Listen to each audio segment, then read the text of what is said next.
The committee will come to order. We are here today to continue this committee's ongoing efforts to support American taxpayers, particularly those impacted by natural disasters.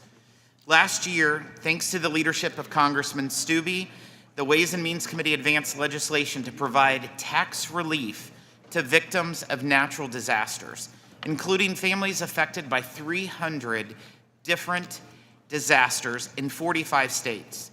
Most everyone on this dais could list natural disasters that have recently affected their home state. There are several members here today who represent communities where folks are just beginning to return home and clear debris. For most Americans, filing taxes is a headache. For these disaster victims, the process can be even more of a burden. They are rightly focused on putting a roof over their head, not sifting through paperwork that may have been damaged or destroyed in order to meet a tax deadline. Our first two bills will help these folks focus on their rightful number one priority, rebuilding and restoring what was lost.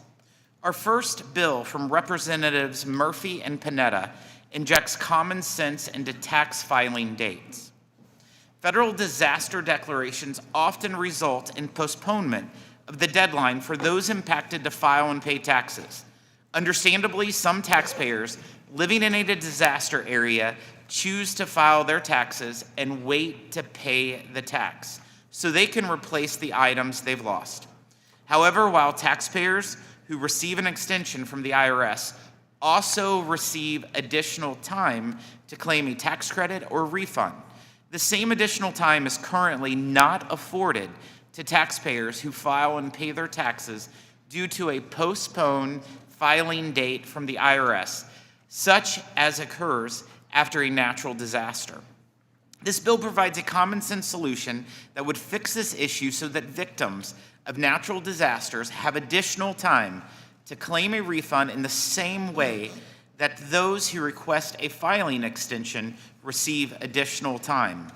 Next, we are helping disaster victims receive desperately needed tax relief sooner rather than later. For too many Americans, help from the federal government after a natural disaster can take too much time to arrive. This bipartisan bill from Representatives Kustoff and Chu authorizes the Treasury Department, in consultation with FEMA, to postpone tax filing deadlines for Americans living in state-declared disaster areas, just as they do for federally declared disasters. If a state moves faster in declaring an emergency, the Treasury Department can more quickly provide relief. Lastly, we will consider legislation to repeal a rule that could stifle America's digital asset leadership.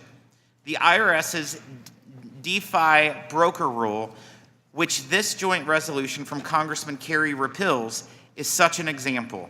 The IRS stretched its directives from Congress in the 2021 infrastructure law to enact a cryptocurrency agenda and unnecessarily regulate the providers of digital wallets. The winners of this last-minute rule are foreign digital asset companies who are exempt from the burdensome requirements. The losers are the roughly 1 in 4 Americans who own cryptocurrency. Not only is it unfair, but it's unworkable. DeFi brokers do not even collect the information from users needed to implement this rule. Former IRS Commissioner Charles Redding publicly stated that this regulation would create a blizzard of paperwork that the IRS can neither handle nor administer in an efficient and effective way. Given the importance of protecting and asserting Congress's Article I authority, I hope we can achieve bipartisan support here in undoing a policy that went beyond the letter of the law.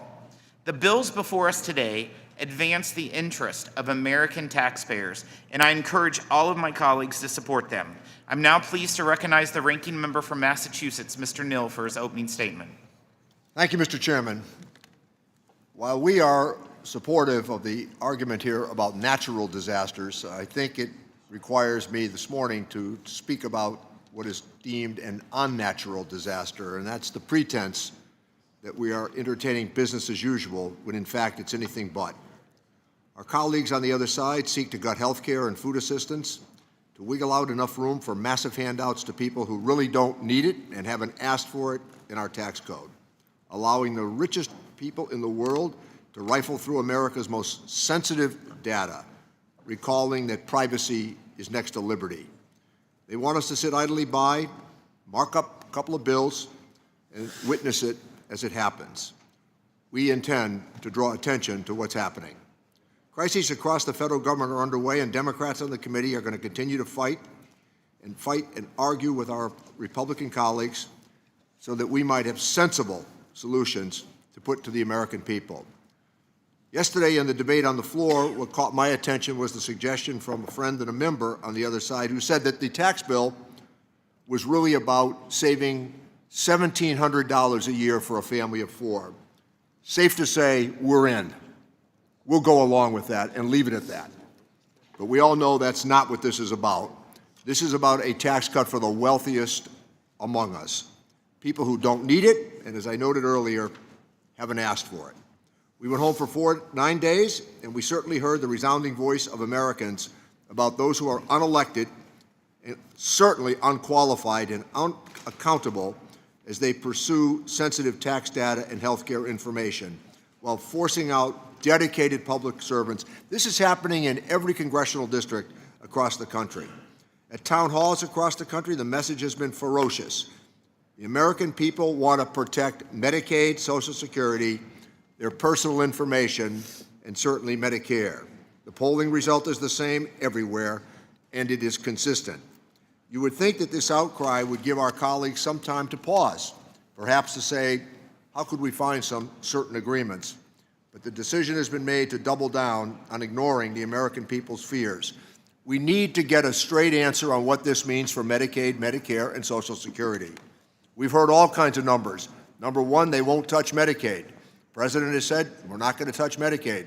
In the next breath, key players, chairman of committee, another committee has said $880 billion. How about cutting SNAP as well? Do the math. These are dollar-for-dollar transfers, all for the purpose of reversed Robin Hood. We're going to help the rich at the expense of those who are not rich. The extreme agenda is causing Americans much angst.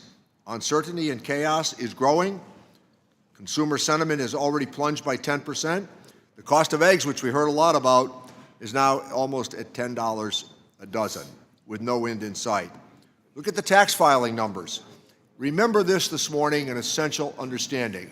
It was Commissioner Rettig, a Republican, who asked for the money to upgrade the IRS primarily for the purposes of technology. Recent conversations I've had with new appointees at the Treasury, they've all indicated that they want to use AI more and more. Fine idea, but not laying off thousands and thousands of IRS employees at the very time the American people are filing their tax forms. The Dodge Purge at the IRS has led to lower filing rates already this year. People are scared that their personal information is being leaked or could be leaked, and those who are putting their hands on this personal business have no reason to do so and certainly shouldn't be harvesting that information. The point of marking up bills aimed at the IRS is being done as if there's no quarrel out there. That is simply not true. The President's cruelty in endangering the health and economic well-being of our nation is apparent. While this happens, not one Republican has appeared to bat an eye, or even more importantly, based on our constitutional responsibility, to even ask a question. We are instead working to loot the American people who need these, I believe, very important considerations as it relates to health care and retirement savings. Let's give a boost to the American middle class. Let's refrain from the commentary and the chaotic nature of what is being proposed and apparently being embraced by our colleagues. We, as Democrats on the committee, are going to insist and continue to make reference to what we believe is an unnecessary dislocation of benefits that the American people have counted on. And with that, Mr. Chairman, I will yield back my time. Thank you. Our first bill is a disaster-related extension of Deadlines Act, sponsored by Representatives Murphy and Panetta. This bipartisan legislation builds on the work Representative Murphy started last Congress to give taxpayers who experience disaster emergencies, such as Hurricane Helene in Dr. Murphy's home state of North Carolina, more flexibility to meet filing and payment deadlines. This issue has affected taxpayers across the country. An estimated 1 million taxpayers in 8 states, including those in Mr. Panetta's home state of California, have received one of these confusing notices. This legislation ensures victims of natural disasters whose deadlines are postponed receive additional time to claim a refund, just like taxpayers who request a filing extension on their own. I want to thank Representatives Murphy and Panetta for their bipartisan work to give taxpayers impacted by disasters more flexibility and peace of mind when dealing with the IRS during such a difficult time. I now recognize Mr. Murphy. Thank you, Mr. Chairman, and thank you for holding this hearing on issues that are germane and very, very important to many, many people across the country who have suffered from natural disasters.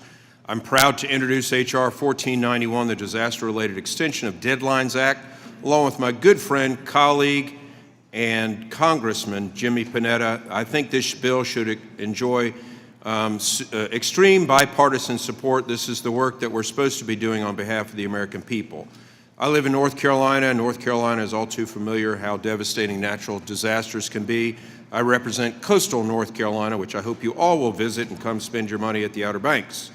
It's not a question of when, it's just a question of, a question of if, it's a question of when, rather, a hurricane will have a direct hit on my district. While we were fortunate in the eastern part of the state and unharmed by Hurricane Helene, the historic storm decimated western North Carolina, over 30 inches of rain occurring in 18 hours. It caused close to $80 billion in damage. Those numbers are continuing to rise, and sadly enough, resulted in over 100 deaths.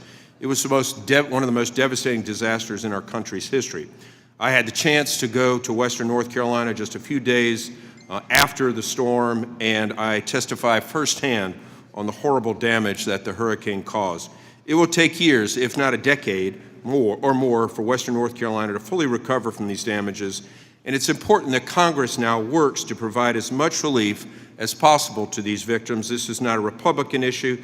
This is not a Democrat issue. This is a national issue. H.R. 1491, the Disaster-Related Extension of Deadlines Act, has 2 important provisions that will not only help those impacted by Hurricane Helene, but also disaster victims, as I'm sure we'll hear also from the California wildfires. The first provision amends the look-back period to ensure victims of disasters have additional time to reclaim funds or credits that they have previously missed out on. Obviously, these folks are devastated not only by their homes, but financially, and this is a very critical insertion in the tax code of what should be able to help them. Additionally, H.R. 1491 contains another provision that will prevent disaster victims receiving collection notices, indicating that they owe the IRS funds despite a postponement of tax filing.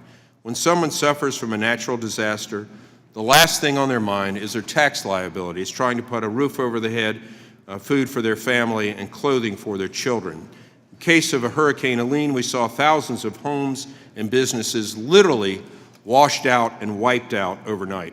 We're talking about entire towns that were destroyed, washed away. Victims are still processing the trauma of the damage, lost lives, and we must ensure the tax code does not burden these victims any more than they have already suffered. I want to thank again Congressman Panetta for his partnership on this bill. This is the serious business of Congress. I hope that my colleagues will stay on task and talk about this bill and vote in favor on it. Thank you, Mr. Chairman. I'll yield back. I now recognize the ranking member from Massachusetts, Mr. Neal, for an opening statement.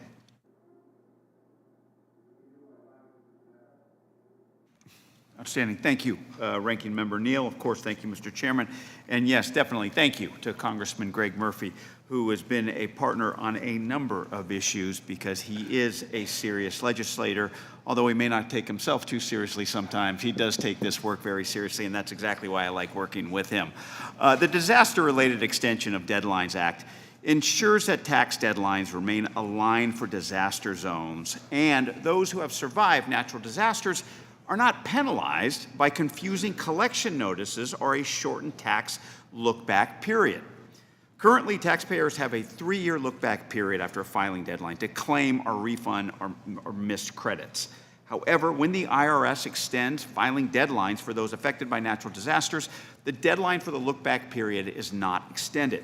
This leads taxpayers in disaster areas to lose out on money they are owed because their look-back period is shorter than expected. This bill would fix that by aligning the look-back period with the postponed tax deadline for disaster zones.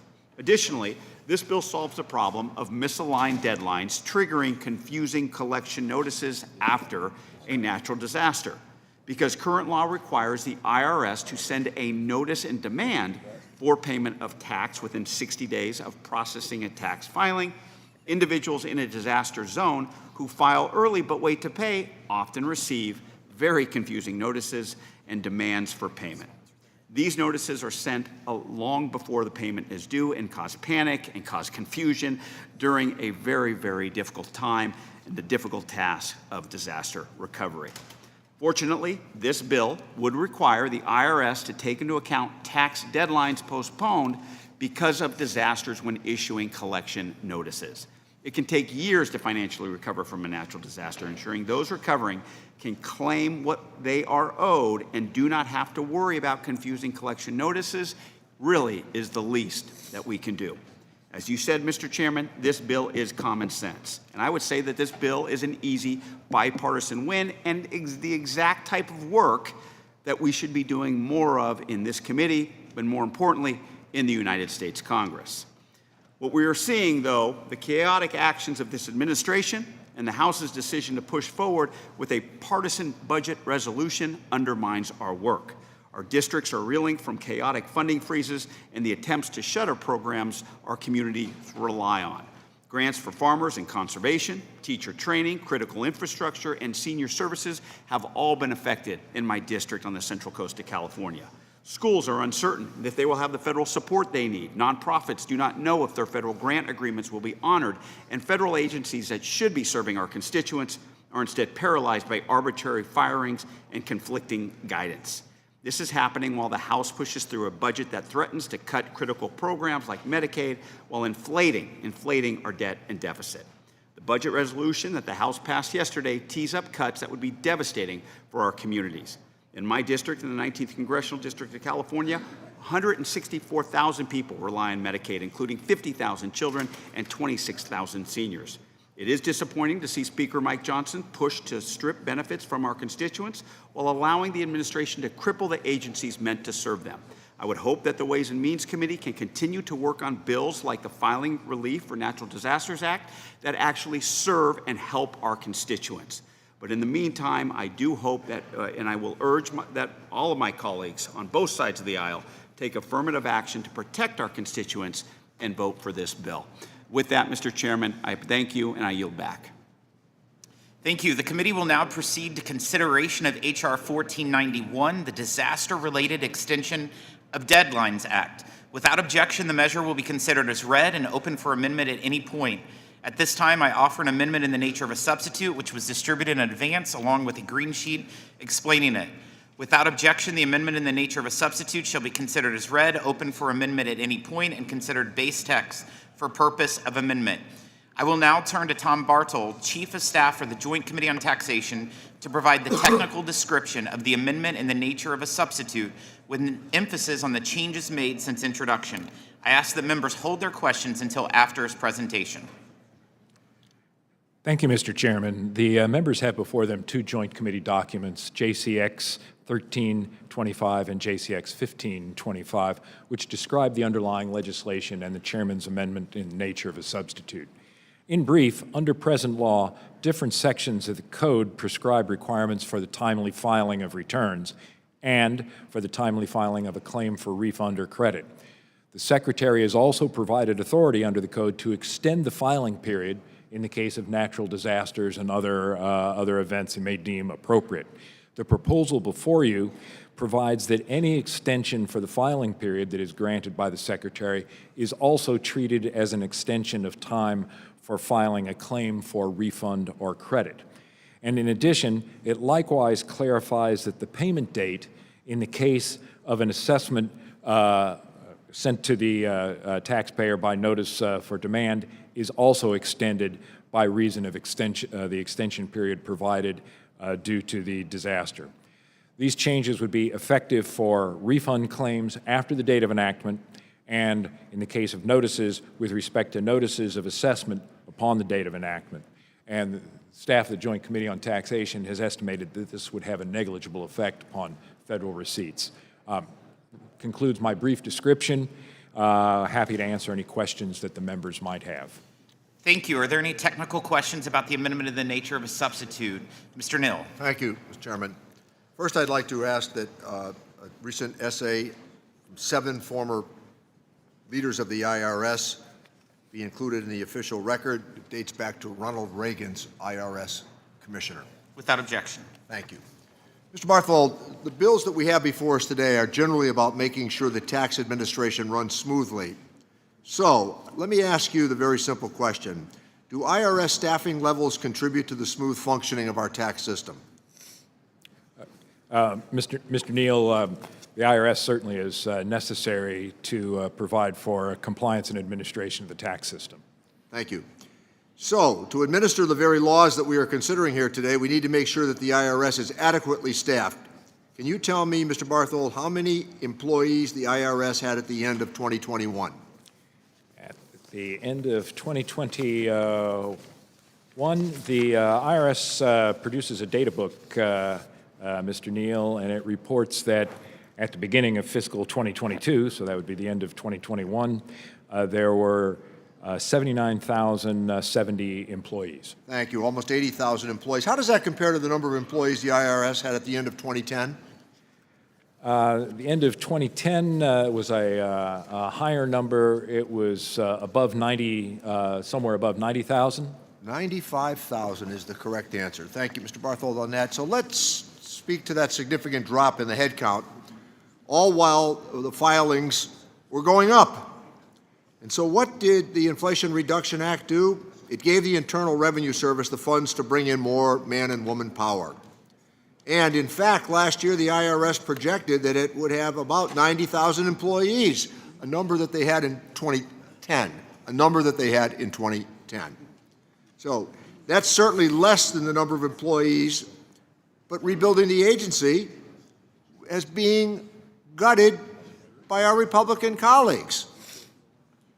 The advances and investments that we made are being summarily abdicated at a time when the IRS needs that very staffing.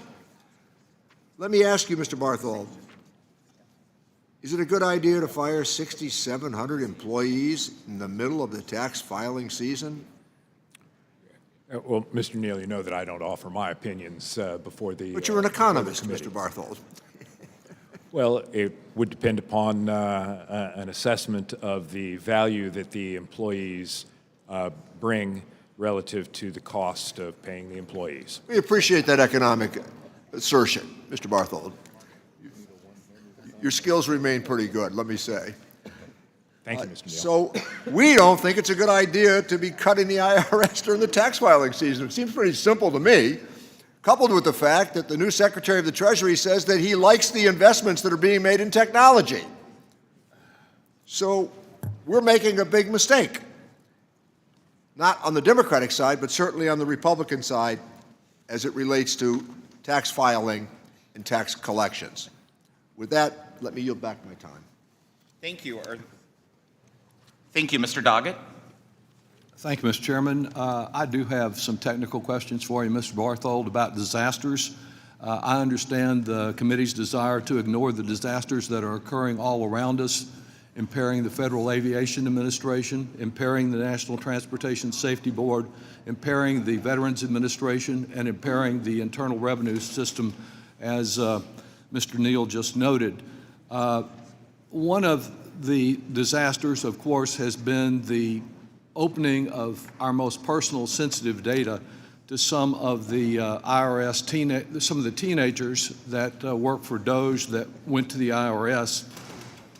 At a joint committee on taxation, since you provide the expertise for both the House and the Senate, have you been updated on how much of our personal information has been invaded? Mr. Doggett, I've received no information related to current Treasury operations. None whatsoever. Of course, we had been told that we would have an opportunity to learn more about that at an oversight hearing, but no one was provided.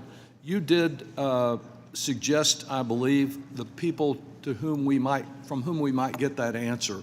Who would be the best people to advise this committee of the extent of the damage that has been done in invading this sensitive personal information? Well, Mr. Doggett, when we met in recent markup, I suggested it might be appropriate to speak to the Secretary of the Treasury or the Acting Commissioner of the IRS. And of course, those people are not before us today as we consider disasters, unfortunately. Now, my understanding is that there are times when your staff or an academic might access taxpayer data, perhaps even of the same type that the teenagers from Musk DOJ interfered with it. Does the IRS just let anyone go rifle through our sensitive data the way that DOJ did? Well, Mr. Doggett, I can't speak to the people associated with the DOJ initiative, but the answer to your question regarding the IRS, there are, under law, as you well know, restrictions on access to taxpayer return information, and the IRS does not routinely let people rifle through that information. There is, I know you had noted in the past, academics, the Internal Revenue Service has run a program referred to as their Joint Statistical Research Program, in which academics are invited to pair with IRS employees on research projects that the service thinks would be valuable to them, both in terms of their internal knowledge and in terms of developing statistical techniques for analysis of tax return data. And when that happens, doesn't the IRS have specific data sets that it limits access to? And don't they require that they use IRS laptops so they can be monitored by the IRS to protect that sensitive data? For that program, for that Joint Statistical Research Project program, the IRS requires that the academic undergo a background check and the other checks that are required of anyone hired as an IRS employee. They are issued secure access via IRS laptop. They're required to undertake training related to data access and disclosure. And it actually all starts with a detailed proposal for the research and the specific data that they may require for this research. And then it's the IRS that collects that data for them. So the data is compartmentalized for the specific research project that has been outlined. And of course, since DOJ doesn't believe in sunlight for itself, and neither does Mr. Musk or Mr. Trump, we know nothing about whether any of those important safeguards to protect our data were involved here with these teenagers that went in and rifled through personal information. And of course, because we can't get anyone to come to this committee to explain it, the public does not know.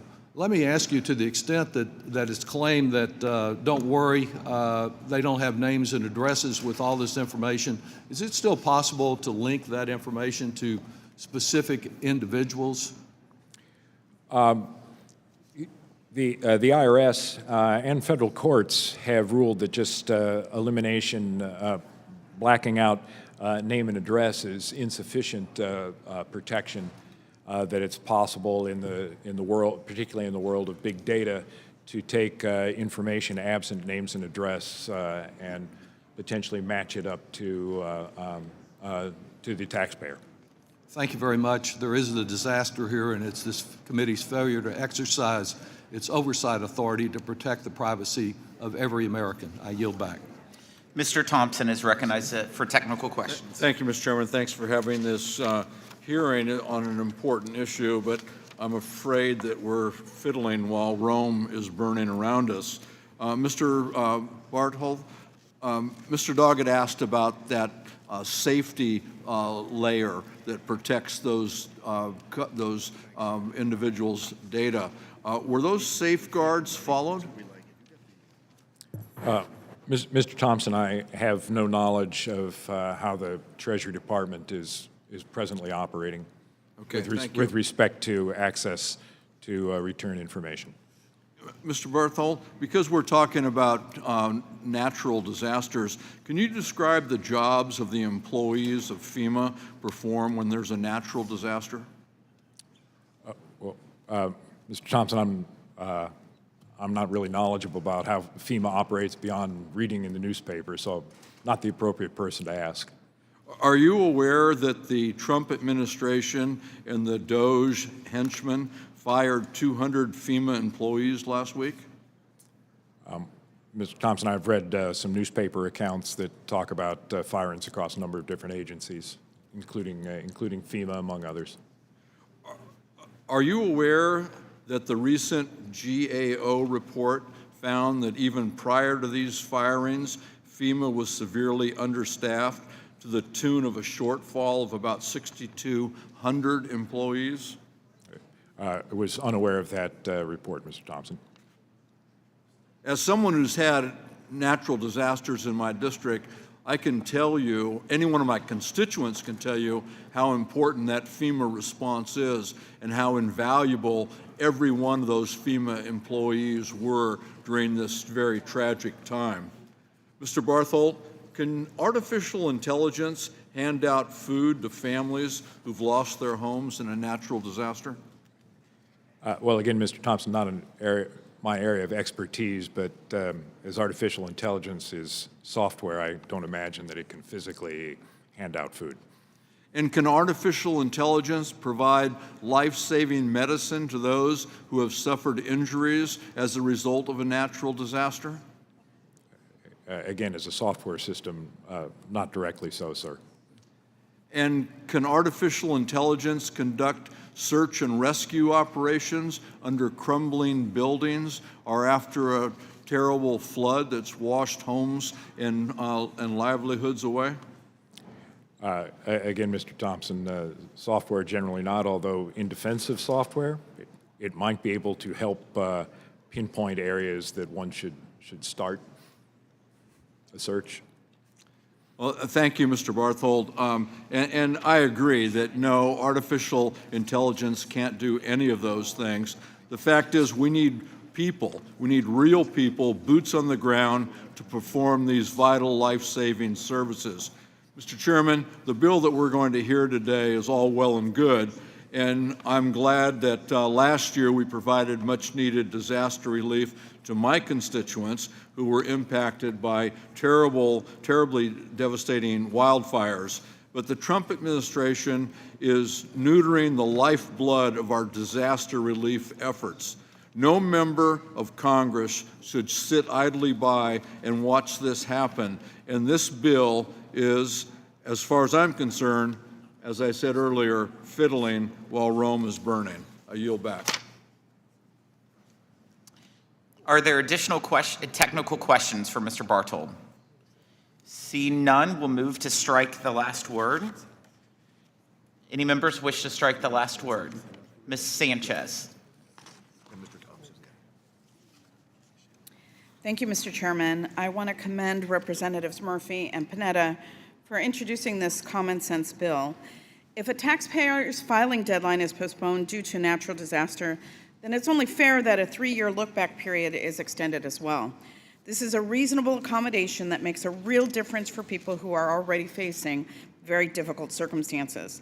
And this is the kind of bipartisan work that our committee should be doing, working together to help our constituents and improving the government's ability to serve them more effectively.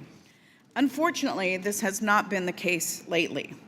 Just last night, this body passed a budget resolution that betrays middle-class and working Americans. It's a budget that rips away the social safety net from those who need it the most.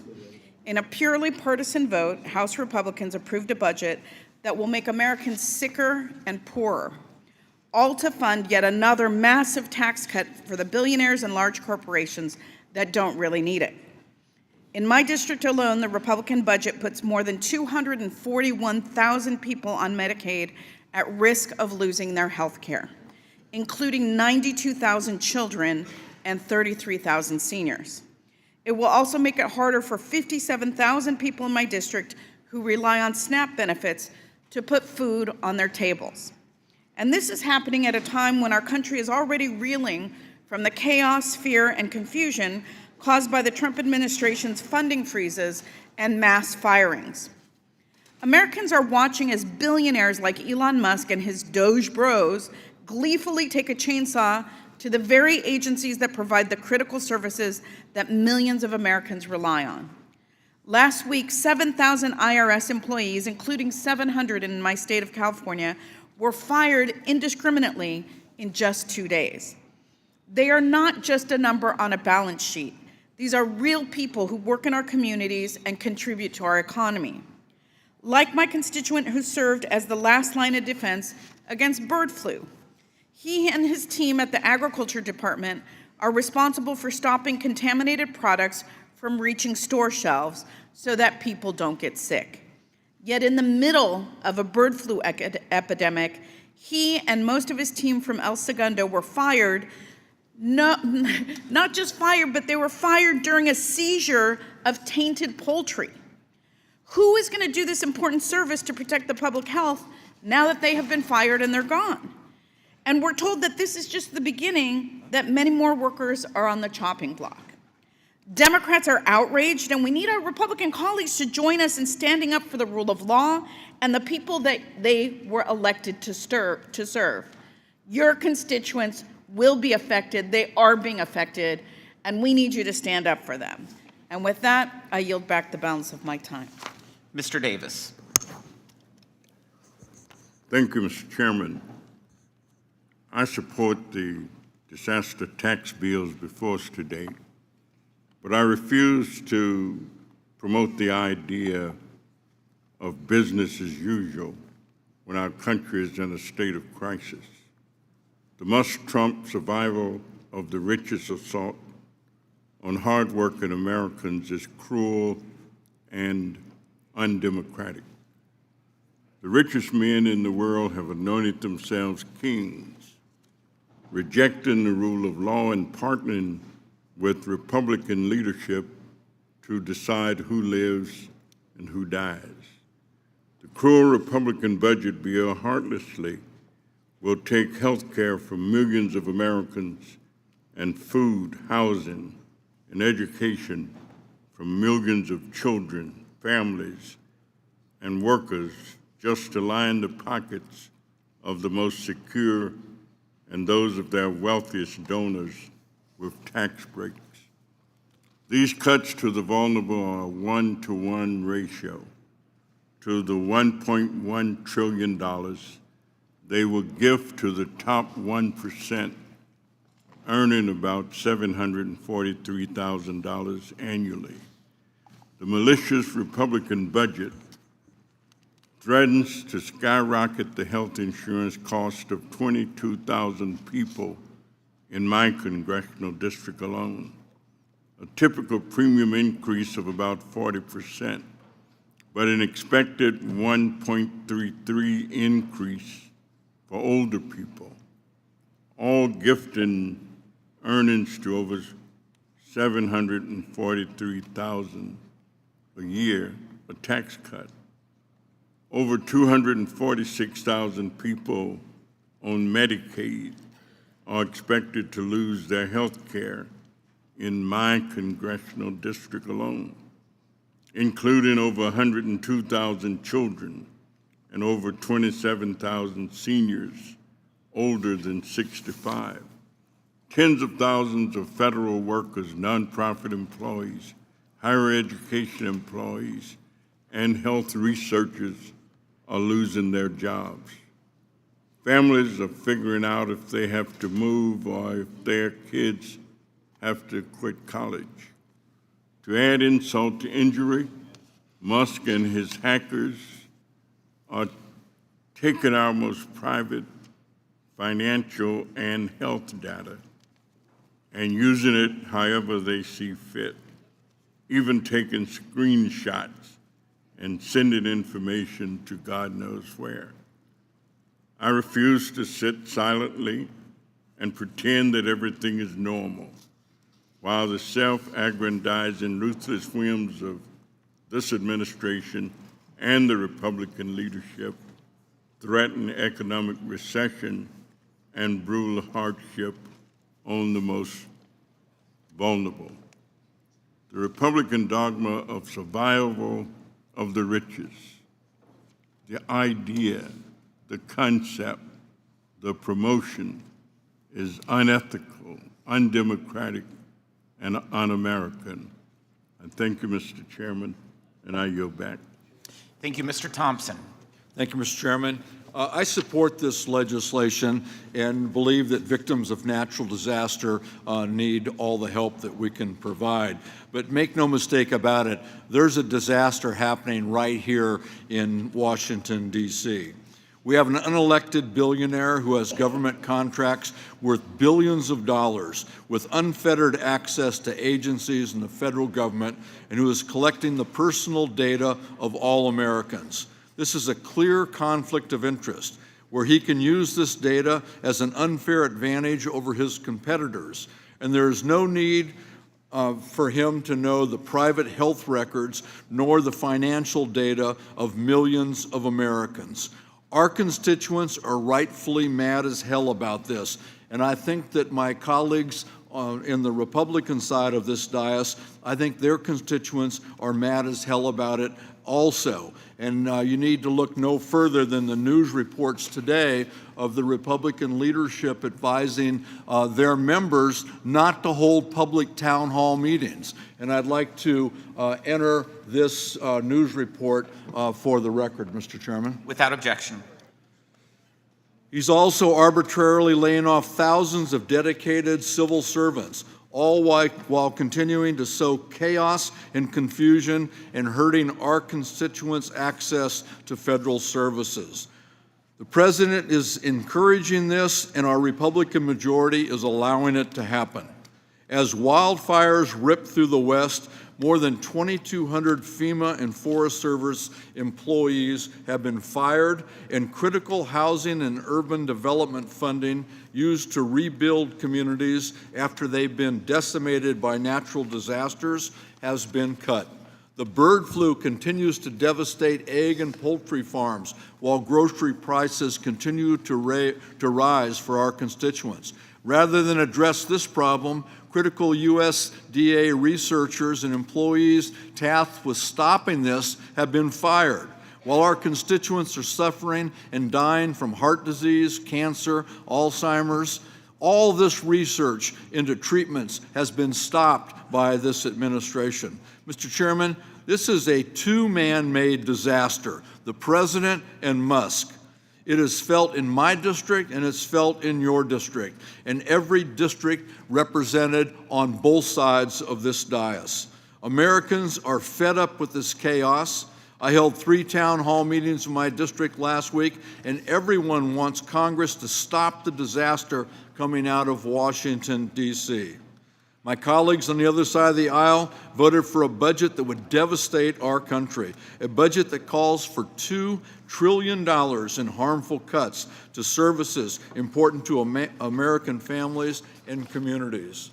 These cuts include some $880 billion from Medicaid, services for seniors, for the disabled, and for children.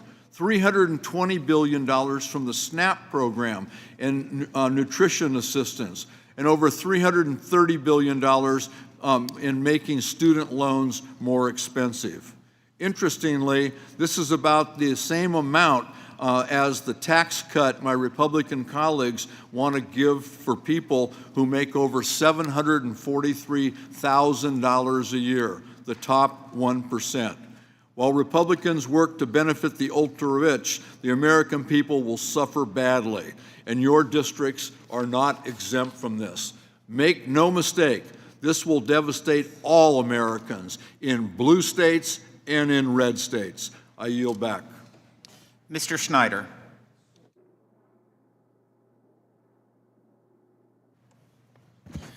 Thank you, Mr. Speaker, or Mr. Chairman.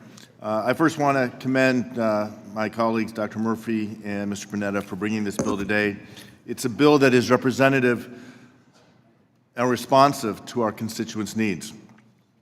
But speaking more broadly, and frankly, I'm astounded that my Republican colleagues are so indifferent to the very legitimate fears of their constituents. I can't tell you how many emails, phone calls, letters I'm getting from constituents in Illinois who are outraged as they watch our democracy crumble before their eyes. Elon Musk and his Doge dudes are acting without oversight, without accountability. They're acting to dismantle our federal government.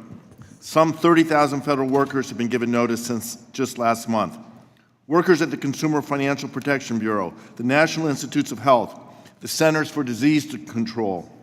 In the midst of a housing crisis, there are reports that the administration is considering a 50% cut to the Department of Housing and Urban Development. Last week, in the middle of filing season, as countless Americans are waiting for their tax refunds, Doge fired 6,000 IRS employees. Federal workers are being fired across the board, not for poor performance, not for the sake of efficiency, but to purge the government of anyone who isn't deemed loyal enough to this president. This is not about cutting waste, fraud, and abuse. This is a hack job. Donald Trump and Elon Musk aren't interested in finding solutions. They only know how to screw things up. It's what they do best, and the American people are paying for the cost of their chaos. I'm surprised by my colleagues in this room, many of whom I've worked with in the past, who I know are reasonable and honorable. How can they cheer this chaos on? And how can they sit here and act as though nothing is happening? I urge my colleagues, I urge my Republican colleagues to stand up, to speak out, to stop the chaos before it's too late. Thank you, and I yield back. Mr. Gomez. Mr. Chairman, I move to strike the last word.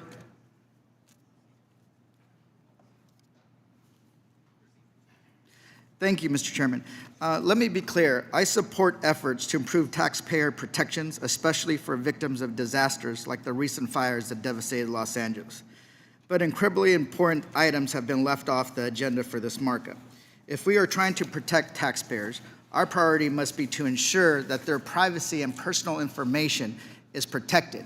And yet, for the second markup in a row, the Republican majority has refused to mark up or even debate common sense protections, which would ensure Elon Musk and his team of unqualified tech bros are prevented from accessing extremely sensitive taxpayer information. For example, Elon Musk Doge has pushed for access to an IRS system that holds private data on millions of Americans. And for those who don't know, this database contains highly sensitive information, including taxpayers' social security number, income, debts, and property records. Granting an unelected billionaire and his team access to this data is not only dangerous, it's potentially illegal. We are letting an unelected billionaire ransack our government, a literal smash and grab. And the Republicans on this committee seem uninterested in addressing the very real threats facing taxpayers. If you all are too afraid to deal with that 5-alarm fire, there are other dumpster fires we should be addressing, like the budget we debated yesterday, AKA the Trump tax scam 2.0. The Trump and Republican budget proposal can be summed up in 3 simple words: defraud, defund, and deceive. First, Republicans want to defraud the American taxpayer by taking their money and handing it out as a massive tax break for rich billionaires like Elon Musk and huge corporations. Second, they want to pay for trillions in tax breaks by defunding the social safety net millions of working families rely on, like the Affordable Care Act, Medicaid, and food stamps. And this doesn't just impact my district, it impacts every district in the country. From districts in West Virginia to Indiana to California, every district will be impacted. And the people that depend on these programs, including kids and people with disabilities and seniors. And finally, they want to deceive us by claiming that the tax cuts are paid for themselves, won't add to the debt, and that they're not cutting any of these programs, especially Medicaid. But we know that that is not true. And as we see that the plan is front and center at today's markup, business as usual, while the whole government is burning down. This is a complete betrayal of American families, and we want to make sure that this is stopped. My GOP colleagues must stop this fraudulent scheme and do something to actually help working families. Let's work together to protect taxpayer information from unelected, unaccountable billionaires. Let's tackle soaring prices on groceries instead of giving a tax break to those who don't need it. Let's work together to expand the child tax credit, lower child care costs, and ensure paid family leave for all Americans. Let's work to expand the construction of housing that's affordable, remove discriminatory barriers to housing, and increase rental and down payment assistance. There's plenty of work to do, and I challenge my Republican colleagues to stop what they're doing. Let's work together, get their head out of the sand, and let's get back to work. With that, I yield back. Mr. Doggett. Thank you, Mr. Chairman. I am supportive of this bill to provide some very modest relief to those who suffered a natural disaster. I think we've all seen the horror that has occurred in California, the tears, the pain of families losing their home and everything they've counted on, the damage done severely in North Carolina by the floods that followed Hurricane Helene. And we know that today's fire in California could be tomorrow's wildfire in Central Texas. Or the hurricane in North Carolina, the damage there could be a hurricane coming in off the Gulf of Mexico into Texas and causing devastating impact as we have had in years past. And the fact that these disasters can occur all over the country demonstrates one of the primary failures of the Trump-Musk approach of trying to abolish FEMA and replace it with the states doing these matters. If the states could handle all of these disasters on their own, we would have never set up a federal emergency management agency in the first place. These are national problems, and it is good for us to come together and try to solve them and offer national support for those who experience these disasters, knowing that your disaster today may be mine tomorrow. Of course, the second failure involved with these disasters is the failure to recognize science, which couldn't be clearer, that whether it's a hurricane or wildfires, these are being intensified and impacted by the climate crisis. This committee, under Democratic leadership, attempted to provide some modest response concerning the climate crisis. And all that our Republican colleagues are doing after they did everything they could to block those proposals that have had some good impact is to deny any further action in addressing the climate crisis. We're providing some grace to taxpayers here, but I'm afraid that Mother Nature doesn't provide grace to us much longer in addressing the severe impact of the climate crisis. There are, as my colleagues have noted, disasters occurring all around us, disasters that affect air safety, disasters that affect veterans who went to work as public servants, again, having protected our country, serving our country here in a number of federal agencies. A significant number of our federal public servants served first protecting our country as veterans.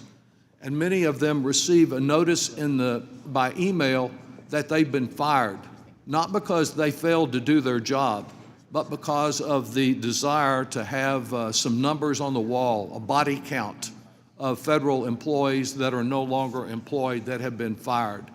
They have been abused publicly, these public servants that are doing what they can to help the rest of us in vital federal public services. They've been accused of, in fact, by one of our colleagues, of having no right to a paycheck. I thought that perhaps, Mr. Musk, 5 things you did last week should have been first applied to the Republican members of this Congress who draw a federal paycheck, to ask them what they've done to advance the needs of our country and meet the needs of our people. Because while there are disasters of natural making, of an unnatural making, which the Chair, Mr. Neal, referred to earlier, I think the biggest disaster of all is silence. Just silence. Silence when the United States joins with new friends, North Korea and Russia, against the overwhelming majority of the world. Silence when veterans no longer find that they have employment in public service. Silence when proposals are made to wreck our healthcare system. That silence is deafening. Overall, I believe that the Musk DOGE program is nothing but a sideshow of deception and lies in a multi-ring circus. It's designed to distract America because they won't come here and they won't tell the public, where are these examples of fraud you found? If you found fraud, why not bring it to the attention of the Justice Department and prosecute it?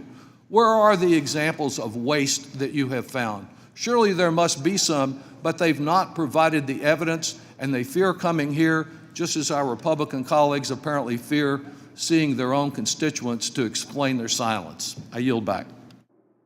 Mr. Smith. Thank you, Mr. Chairman. Thank you to all of our colleagues here. I think sticking to the objective of the markup, hopefully we'll get to that. But I do want to point out a few things just based on the comments that I've heard. It was mentioned that the IRS is without a whole bunch of employees to make Americans' lives better. I have to say that per the directive of the IRS, any employees that, any of the IRS employee actions, it involves none of those working on the current filing season. I think that's important to note. We probably could have multiple hearings on what else needs to be done over there. But also, I want to submit for the record, Mr. Chairman, and I would ask unanimous consent to submit for the record an article. There are several of these highlighting this, but this particular headline says, Warren Buffett hails Berkshire Hathaway's record $26.8 billion tax payment. That's billion with a B, and a record tax payment under current TCJA policies. And then he also tells the government to spend it wisely. Now, I don't want to try to speak for Mr. Buffett, but I think that's probably pretty decent advice. And speaking for myself, that's what we're trying to do. We're trying to do right by the American people, hardworking taxpayers doing everything they're supposed to be doing to make a better life for themselves. And what we've seen over time is a growth in government that has become so burdensome to businesses that they can't operate, or that tends to push jobs offshore. We can do better. And I have to say that given Mr. Musk's recent activities, I find it far more transparent than what we saw for 4 years, with many of my constituents wondering, who's making these decisions at 1600 Pennsylvania Avenue? And the fact that, I mean, things would happen that just still, I'm questioning how could that happen or not happen. And so I think we owe the American people a good exchange here of ideas and debate. We'll have disagreements. That's our job. Let's elevate the debate so that we can have a good exchange as the American people would expect us to, and quite honestly, they deserve. Thank you. I yield back. Mr. Larson.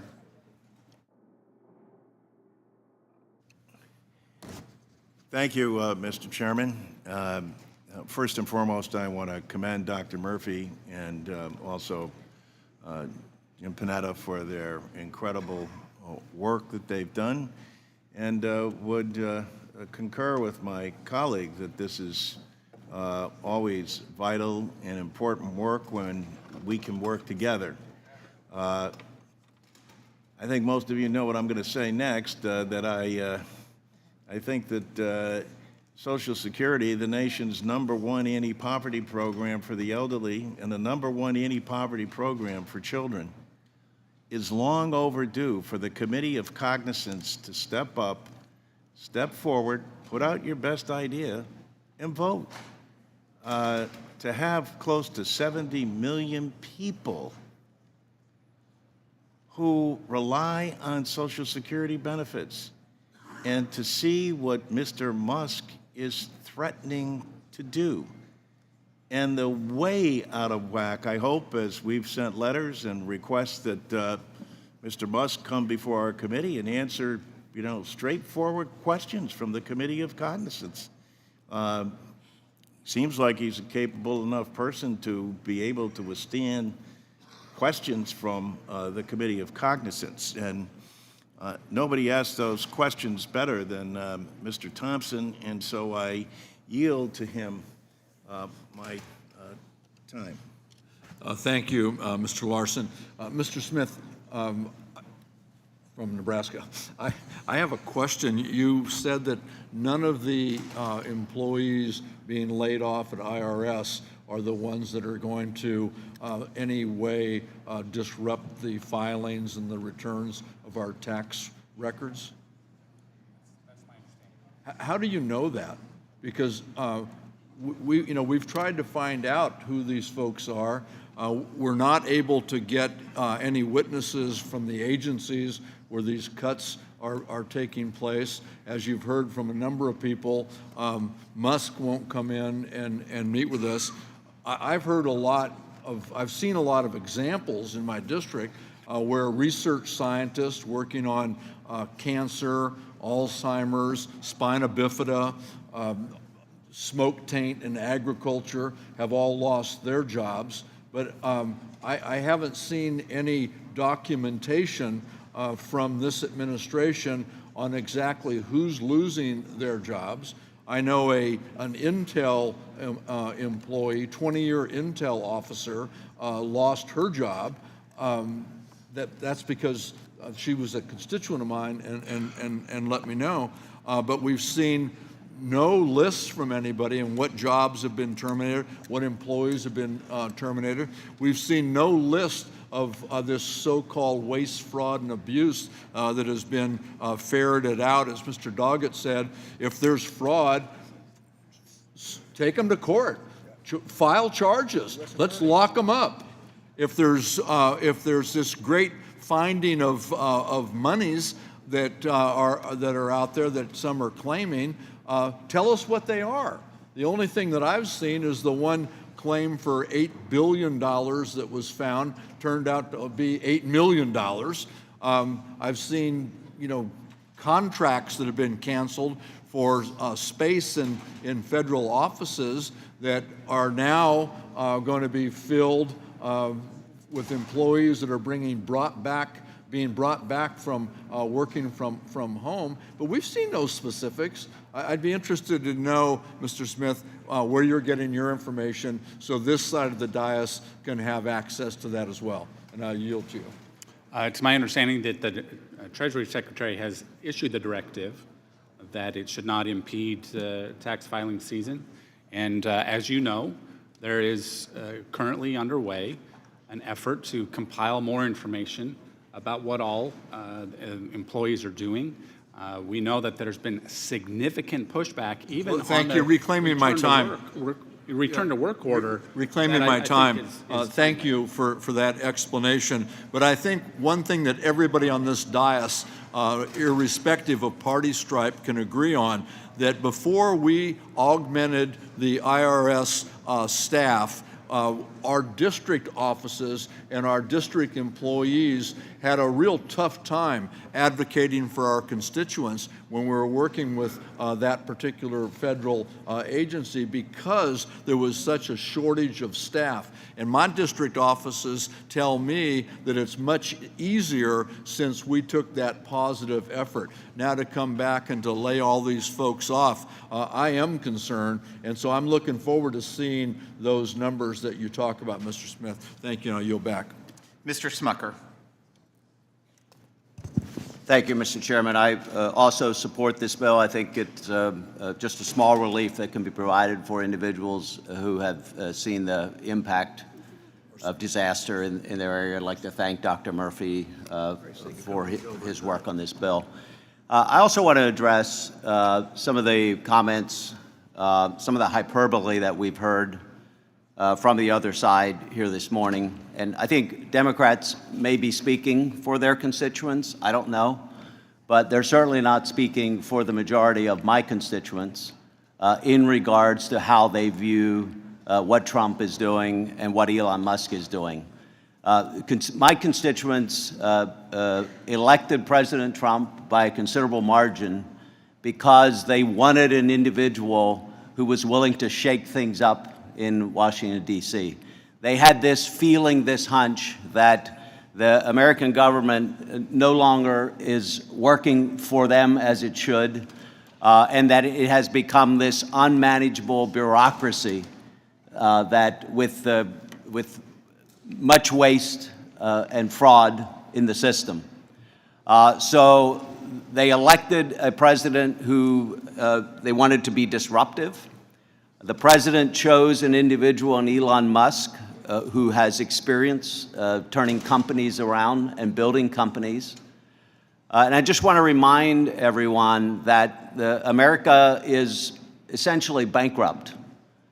In this particular fiscal year, we're taking in $5 trillion in revenue and spending $7 trillion. That $2 trillion deficit is projected to continue forever. No end to that in sight. And we will be adding to our almost 37 trillion in debt by another about 25 trillion in the next 10 years if we don't change course. So the majority of my constituents love what they're seeing coming out of DOGE. They think this is long overdue. And I think the majority of the American people as well. The latest polling approval ratings for Trump are above 50%. And people like what he's doing and like what Elon Musk is doing. And I want to remind listeners as well, there's been a lot of hyperbole about the budget resolution, a lot of falsehoods about the budget resolution that was just passed.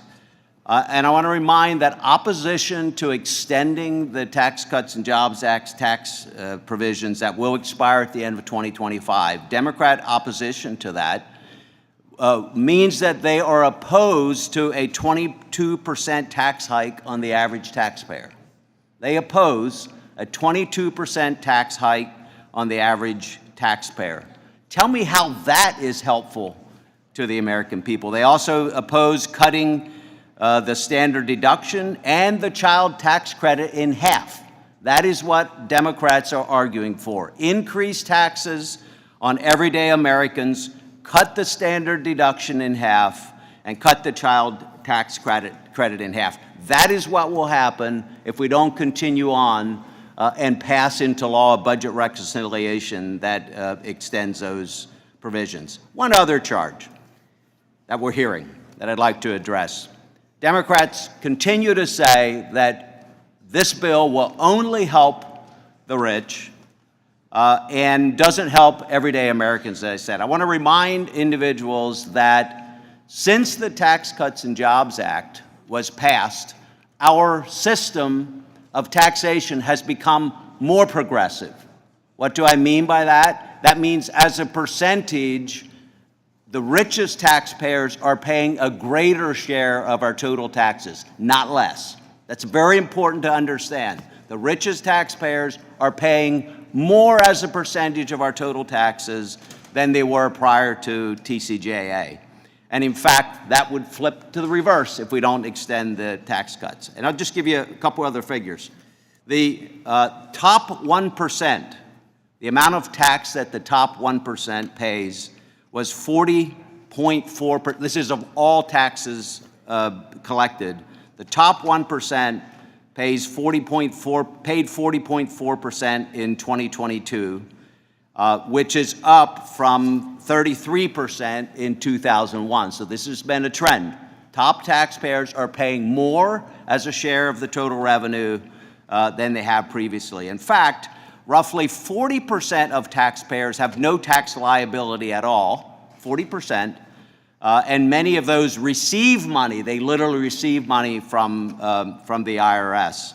Another statistic, Top 50% of all taxpayers pay 97% of all federal income taxes, while the bottom 50% pay the remaining 3%. So don't tell me that this is not, that this is a bill that helps the rich only. This is a bill that will affect every middle-income American. That's what Democrats are arguing for. Thank you. I yield back. The gentleman yields back. Ms. Plaskett is recognized to strike the last word. Thank you, Mr. Chairman. First, let's just talk about Elon Musk and his use of our federal government as he runs a business. The federal government is not a business. One cannot, and I've worked in private equity. I've been counsel to a private equity firm. And you can destroy a business and then move on to the next one. And the minimal damage is to the individuals who maybe work there or the supply chain or whatever that business was. But that's not the federal government. He doesn't always have the best record, but having a lot of money sure allows you to have failures in business and continue to fail up. Whether it's OpenAI, Neuralink, Boring Company, there are so many times when Elon Musk has failed. And I'd submit for the record a New York Times article that came out, Doge quietly deletes the 5 biggest spending cuts it celebrated last week. And in that article, it talks about the erroneous amounts of savings that he says he has, $655 million in cuts to USAID that was quietly changed to $18 million from $655 million that he originally listed, $232 million in cuts to Social Security Administration, eventually being removed as well, along with Immigration Customs Enforcement. So let's not pretend that this is an individual who, working through the federal government, is necessarily going to do what's right and pillage our federal system and then move on to the next country, maybe, will be the next thing that he moves on to when this one works or fails or doesn't. But I'd like to yield the balance of my time to Mr. Gomez. I know that he wanted to speak about something. Ms. Plaskett, are you submitting the article for the record? Yes, sir. Without objection, so ordered. Thank you. Thank you very much, Mr. Gomez is Smith. recognized for the remainder of the time. Thank you, Mr. Chair.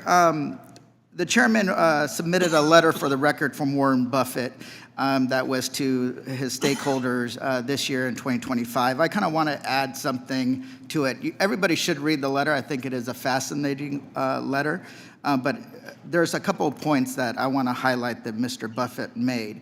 He goes, Charlie and I have always acknowledged Berkshire would not have achieved its result in any locale except America, whereas America would have been every bit the success it has been if Berkshire had never existed. Right underneath, he goes, so thank you, Uncle Sam. Someday your nieces and nephews at Berkshire hope to send you even larger payments than we did in 2024. Spend it wisely. Take care of the many who, for no fault of their own, get the short straws in life. They deserve better. And never forget that we need to maintain a stable currency and that results requires both wisdom and vigilance on your part, end quote. The reason why this is such a big deal is like if you look at how much they pay in taxes, they pay for an average person like me a lot, and a high percentage of a lot of the, I think it's 5% of all corporate taxes. But what did they say? They say, we want to pay more in 2024 because of our success, and we're happy to do it as long as you're taking care of the people who are in most in need, the ones that, for no fault of their own, were born into a zip code or to a family or to a circumstance. What I call that, I called it the randomness of birth, right?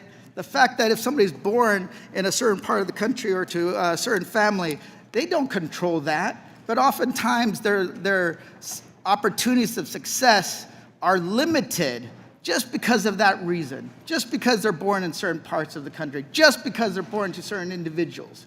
Like, I recognize that a person who's born to a rich family has no control over that either.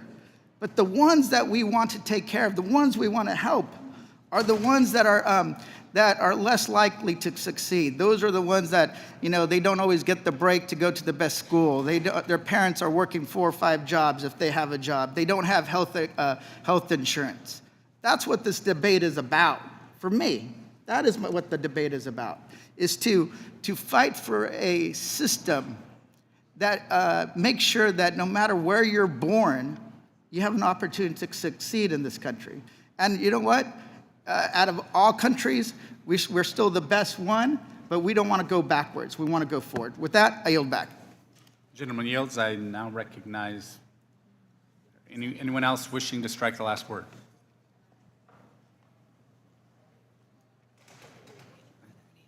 Are there any amendments? Ms. Moore is recognized to strike the last word for 5 minutes. Thank you so much. I may as well strike the last word. I've heard a lot here today, and I do agree. I'm going to vote for this bill that would certainly support people who have found themselves afflicted by natural disasters.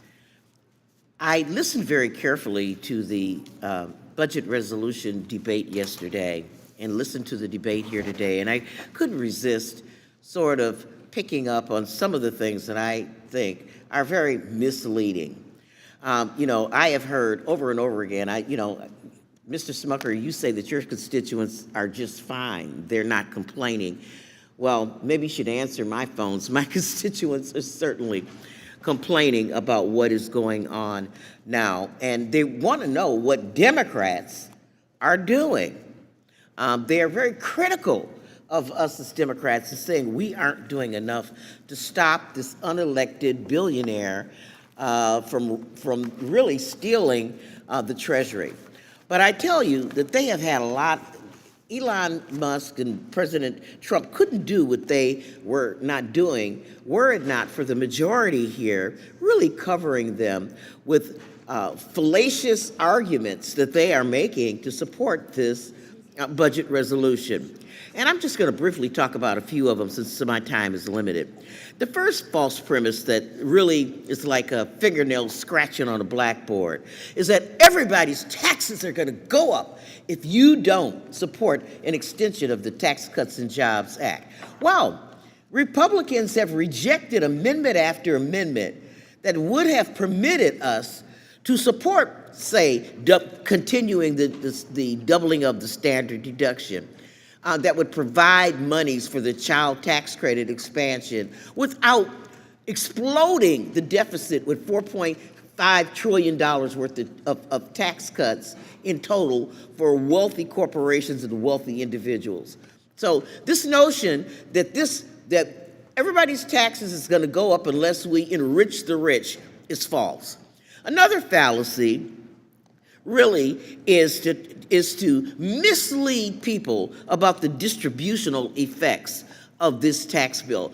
I heard argument after argument yesterday where people were clear to clothe their arguments about the returns to voters with the words on average. So in other words, you could have somebody getting a $200,000 tax break, one person, and then 95 more people getting a $1 tax break, and on average, they'd be getting $2,000 tax breaks. The argument was replete with that fallacy. And people literally will get crumbs from the master's table if they pass this budget resolution. Then the notion that these tax cuts pay for themselves, that they increase our GDP. That has been disproven over and over and over again. As a matter of fact, the CBO, the Conservative Committee for a Responsible Federal Budget, you guys know Douglas Holtz-Eakin, the chair now, president of the American Action Forum. Even these people admit that tax breaks are expenditures. They are not things that really increase the GDP as they're promised. And the thing that is most egregious to me is the lie, straight up lie, that we have been telling people, particularly to vulnerable Republicans, You're not voting to cut Medicaid. These are just budget instructions. This is just to inform the committees of what they ought to do. If you send a budget instruction to the Energy and Commerce Committee to cut $880 billion, how are you going to do that without cutting Medicaid? That's just a lie. And you know, I think Mark Twain was the one that popularized the term, you know, that there are three kind of lies. There's lies, damn lies, and there are statistics. And I think that that we have seen a production of this bill that tricks and attempts to fool our constituents into thinking that if we just cut veterans' benefits and if we just cut Medicaid and we cut food stamps and fire everybody, that somehow they're going to be better off. You know, these people are not stupid. And I would yield back and thank you for your indulgence. My colleague yields back. I now recognize Mr. Estes to strike the last word. Well, thank you, Chairman. I'd like to yield to Mr. Smucker. Mr. Smucker is recognized for 5 minutes. I'd like to thank Mr. Estes for yielding. I just wanted to respond to the comment by Ms. Moore, who put words in my mouth that I didn't say. You said that my constituents are just fine and are not complaining. No, I didn't say that. I said a majority of my constituents support the work that DOGE is doing. I'm not saying I'm not getting some complaints, because there will be pain that comes with that, and I'm not saying that all of my constituents are fine, but I can tell you that a majority of my constituents believe that the work that the president is doing, the work that DOGE is doing, is long overdue. They see it, and I see it, as a sort of company restructuring. When a company is about to go bankrupt. Will the gentleman yield? Sure. Just briefly, what is our job? If DOGE is finding waste, fraud, and abuse, and they're making decisions about appropriations, Article 1 functions, why do we even need a Congress? And I would yield back to you, sir. Sure. Well, I mean, obviously, the president should be responsible to ensure that the executive branch, the departments, are operating efficiently. And many presidents have tried to fight back against the bureaucracy. We finally have one who is determined to make a difference and ensure that government operates differently. Remember, even if there are $2 trillion in savings found, reductions in spending, that is just in projected spending. Today we are spending $7 trillion.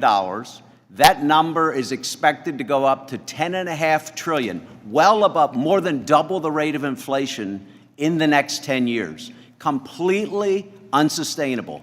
Cannot continue without having a sovereign debt crisis or some other economic event that will affect every American, affect their standard of living at every area.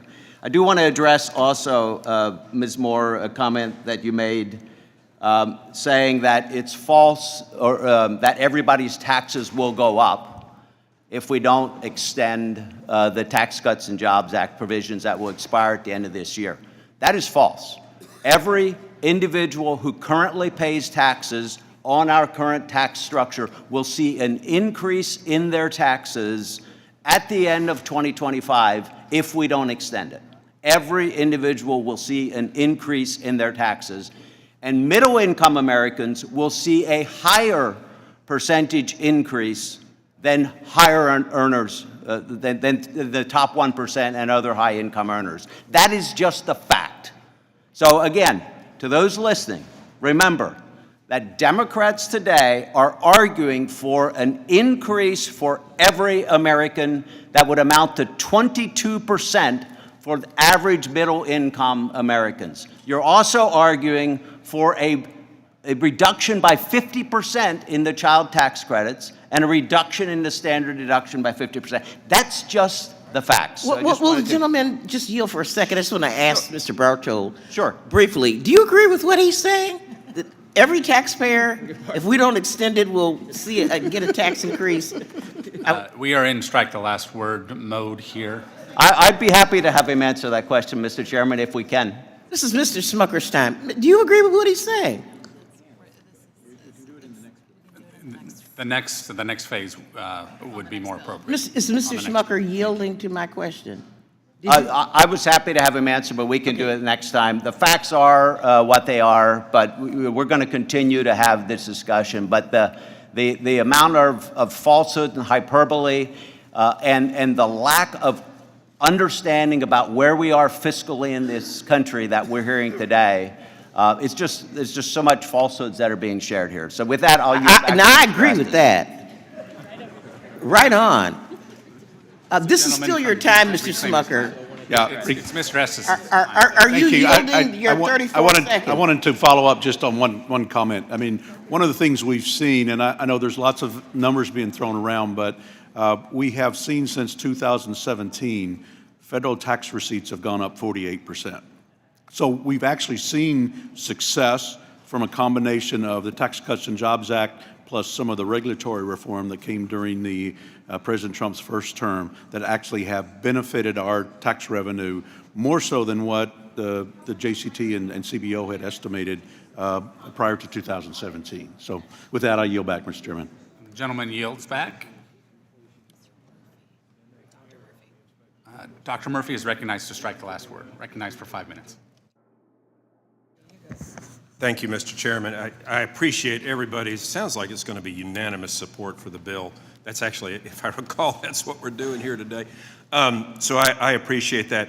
You know, it's interesting this morning, a couple of my staff members had a hard time getting in because of the traffic. You know, gosh, it's amazing. It's wonderful to see people coming back to work.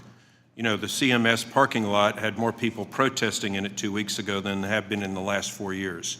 We are being crushed under our debt. And I think our Democratic colleagues understand that. You know, if it's one thing I've learned, there's a difference in opinion in 5 years of being here on how we approach things. I think one side loves to appeal to emotions and feelings, and we also have another side where we actually have to deal with what the realities are. SNAP benefits. The Schumer, Pelosi, and whoever was running things in the White House added 400 calories, needless calories, to SNAP benefits. These are making our kids infinitely less healthy, and actually reform in that system where we're giving the kids the nutrition they need, not the calories just necessarily, is critically important to what's happening in SNAP. Calories in and of themselves are not nutritious. If we add vitamins, minerals, real protein, and not all the snacks, heck, that's what we're doing to try to make America healthy again. So let's talk about real things going on in SNAP. Let's not talk about hyperbole. We want the health of the nation to improve. As far as government layoffs go, the Biden administration added hundreds of thousands of jobs to the federal government. Yes, we do have technology that is going to actually decrease workforce needs in all sectors, all sectors. And so if this is a part of what we have to do with government efficiency and reallocation of some individuals, it is a sad fact that we have to do this to get off. Now, we can argue all day, night and day about the methods, but it's a reality that we have to do this to tackle our debt. Medicaid. Biden administration would not allow states to audit their Medicaid rolls during the entire COVID thing. So anybody who came on was not audited. I still see patients, the vast majority of which oftentimes are on government assistance. And I see most folks who really need on Medicaid, but I see time and time and time again people who are gaming the system. You know what? That's not what the American taxpayer wants, and it's not honestly what people on Medicaid want. They want their benefits secured. So, you know, guys, all this rhetoric about how we're going to hurt this, if we go down the road of financial peril, which is going to happen in the next 1 to 3 years, where the world will see that we cannot pay back our debt, we are doomed as a country. We are doomed as a country. And I, for one, am damn glad that we have a president who's actually going to deal with this. And this goes for Republican and Democrat presidents over the last 50 years who have not dealt with this, added to our debt. We have to have real measures in real time that have to deal with this crisis. And so, you know, all the other litany that is just we're going to be making people die, that's absolutely absurd. Absolutely absurd. We have institutions that are gaming both the Medicare and the Medicaid system. And those things need to stop so that the people who truly deserve these benefits actually can get them, and that our nation will remain a sovereign country and the world will have financial stability. Thank you, Mr. Chairman. I'll yield back. Mr. Neal. Thank you, Mr. Chairman. So President Truman was fond of saying, let's take a look at the record. So the record would include the Bush tax cuts, $2.3 trillion, 201, 203, and incidentally, a reminder, a Medicare Part D prescription benefit that was never paid for. And then we'll go to 2 wars in Iraq and Afghanistan with 1.5 million new vets, which we are obligated for good reason to care for. And then, of course, our Republican colleagues, many of whom were on this committee. Is there anybody on the dais who would deny that Republicans voted to borrow $2.3 trillion for the tax cut in 2017? That's a fact. That's a fact. So when I hear all of a sudden the righteousness that is being suggested about recklessness on our part, when everybody on this dais on the Republican side voted to increase defense spending. And now the argument is, well, if we just cut Medicaid, Medicare, or some IRS employees, things will get better. Those positions that were adopted with borrowed money, $2.3 trillion of borrowed money for a tax cut for the wealthiest amongst us. And in deference to my friend, Mr. Smucker, is the argument that providing $1,700 to a middle-class family is the basis of what you're about to do on the Republican side? No, it is not. Let's look at the distribution tables. Who's going to get what? That's the reality of what we confront here now. And then we argue that Democrats are responsible for the debt. Let me tell you something. I cast those votes with Bill Clinton, and let me thank George Bush Sr. as well for having had the courage to move forward with the proposal he did that many might argue cost him his job.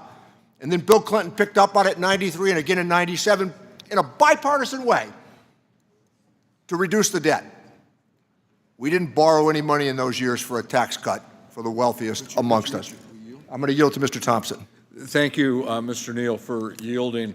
I think it also ought to be pointed out that the work that Bill Clinton did, he did over 5 years, working with both sides of the aisle to do it the way it should be done, not haphazardly nuking every program in existence. And I also think it ought to be pointed out when Mr. Smucker was talking, I looked up the amount of debt that has been added with different presidents. And, you know, you're right. Democrats had something to do with it. President Obama added $8.3 trillion to our national debt.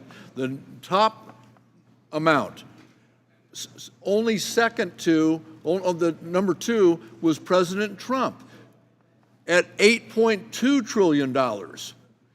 Obama's was over 8 years. Trump's was over 1 term, 4 years. So don't point the fingers over here at us. There's work that we can do to find economies. There's work that we can do to find waste. There's work we can do to find fraud. But there's a way to do it that is humane, that's efficient, that's effective, that is within the law, and respects our role as outlined in the Constitution of the United States of America, not the way it's being done now. I yield back.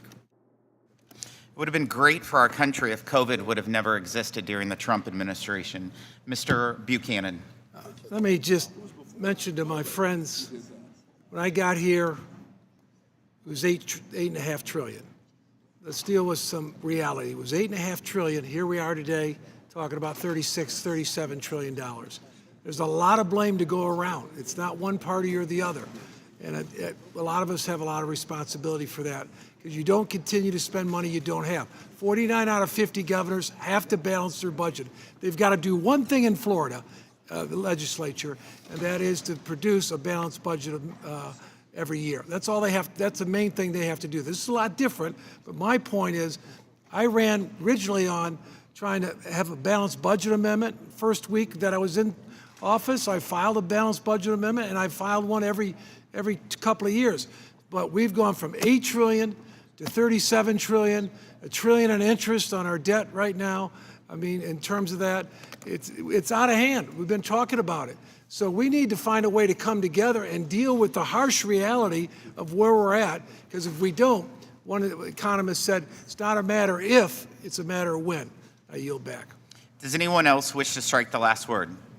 Seeing none, we will move to amendments. For strike the last word? Yes. Okay. I'd like to yield to Mrs. Swiker. We'll proceed on strike the last word. I'd like to yield to Mrs. Swiker. Snyder. Thank you. And I just want to touch on some of the things that have been said. And Mr. Buchanan, I agree with you. I came in a little bit after you. It was at $12 trillion. We're sitting at 37. Projections are that debt's going to go to $50 trillion. And the other day, Ms. Sanchez asked, how do you show what a million to $1 billion to $1 trillion is? And I have an example I like to use. If you stacked $1 million, one on top of the other, dollar bills, it's 358 feet, roughly the distance between 2 goalposts. And I live in Chicago. If I took that distance and kept adding from Soldier Field north, adding dollars till I got to $1 billion, it would take me just over the border of Wisconsin to Kenosha. But $1 trillion goes around the world 2.5 times. So when we're talking about trillions of dollars, these are massive numbers that are putting a burden on future generations. Right? And then we end up in this room talking to each other, talking past each other in absolutes, saying, and Mr. Smucker, we're neighbors, you're a friend, I appreciate you. But to say that our only choice is to give massive tax cuts to the most fortunate in this country, or working families can't have tax cuts, just isn't right. We can work together and come up with solutions to almost every one of our problems if we approach them in a way that says it's my way or your way or no way. Neither of us have all the answers, but working together, I think we can make a difference. And if I draw a distinction, it's not that one side or the other side believes we should have an efficient and effective government. Everyone in America wants an efficient and effective government. But the way DOGE is approaching it, if they were pruning trees, they're cutting at the trunks, not at the branches. That makes no sense. If they were doing weight management, they're approaching it with amputation. I don't think any doctor would recommend that to try to lose a few pounds. And what we're looking at is people without experience, without care, going in and making slashing and cutting decisions that are affecting the lives of everyday Americans. I spoke yesterday to a veteran, 20 years in the Army, 3 tours of duty in Iraq, 1 in Afghanistan. He finished his service. He was working for the VA. 11 months into his first year, getting rave reviews, he gets an email out of the blue saying, "We're letting you go." Why? Because he's a quote-unquote probationary employee. All probationary means is he has 1 year before he becomes a full-time employee. The work he's doing doesn't go away. The work he's doing needs to be done, and his talents that he brought to that work, 20 years experience in the military, 5 years experience in the private sector, is now lost to the government. That's nuts, but that's what DOGE is doing, and it's hurting and diminishing our government. We should be talking about tax relief for American working families in a way that doesn't blow up our debt but grows our economy. And we don't need to give big tax cut to Elon Musk or Mark Zuckerberg. We should be talking about effectiveness and efficiency in government in ways that make sense. First question, should we be doing this at all? If the answer is no, stop doing it. Next question, is the government the best one to do it? If not, let's find others to do that for the American people. And then ask if we're the best, if the government's the best to do it, let's make sure we're doing it in the best, most effective, most efficient way. But throwing barbs back and forth, saying that if you don't support exactly what we want, you're trying to undermine or undercut the American people, just isn't right. It isn't true. I yield back. Will the gentleman yield? Is mine working? It's not my time, but sure. Oh. Yes, clock's still on.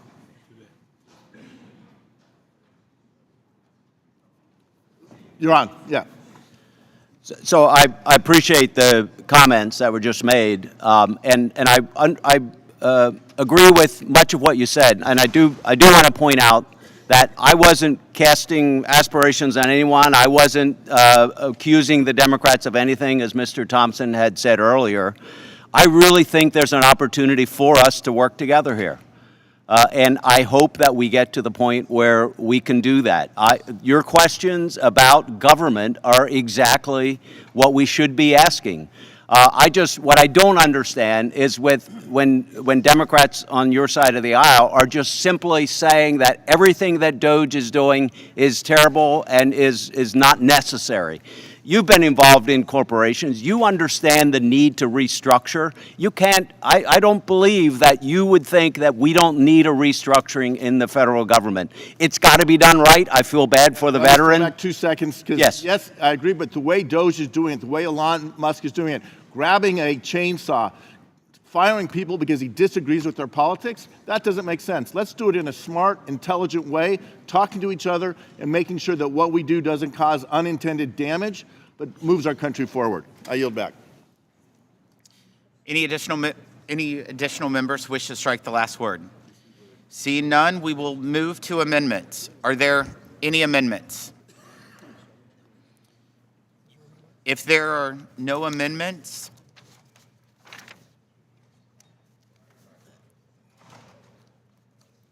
the question is on the adoption of the amendment in the nature of a substitute. All those in favor signify by saying aye. Aye. Those opposed say no. In the opinion of the chair, the ayes have it, and the amendment in the nature of a substitute is agreed to.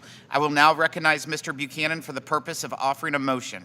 Mr. Chairman, I move the committee favorably report H.R. 1491 as amended to the House of Representatives. The question is on the motion to favorably report H.R. 1491 as amended to the House of Representatives. The clerk will call the roll. Mr. Buchanan? Yes. Mr. Buchanan, yes. Mr. Smith of Nebraska? Mr. Smith of Nebraska, yes. Mr. Kelly? Mr. Kelly, yes. Mr. Schweikert? Mr. Schweikert, yes.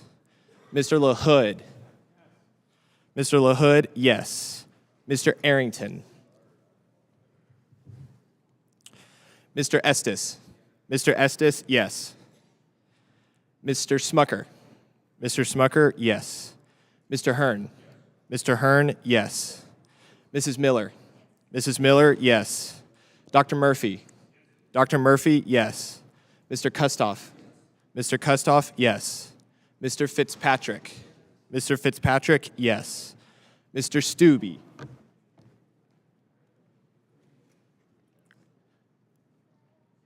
Mr. Stubbe, yes. Ms. Tinney? Ms. Tinney? Ms. Tinney, yes. Mrs. Fishbach?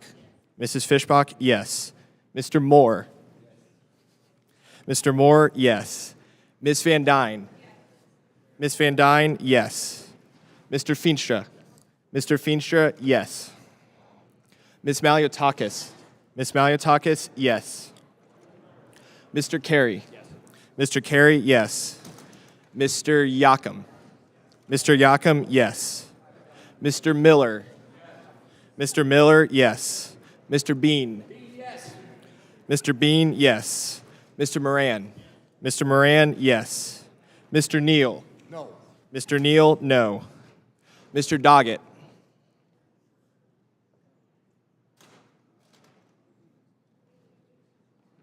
I don't know. Present. Yeah, we're voting yes. Somebody go get him.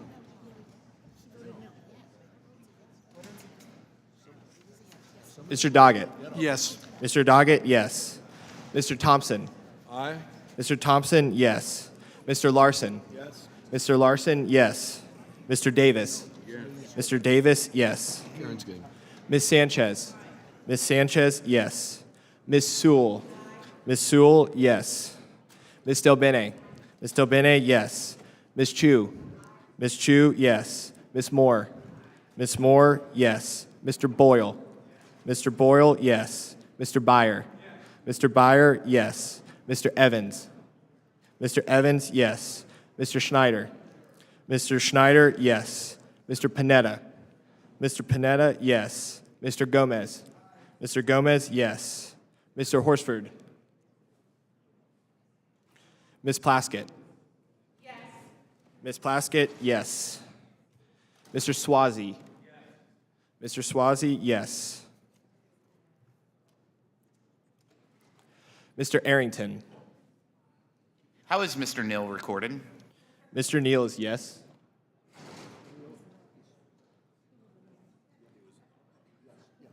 You're yes? Mr. Neal's yes. Okay, thank you. Mr. Arrington? Mr. Arrington, yes.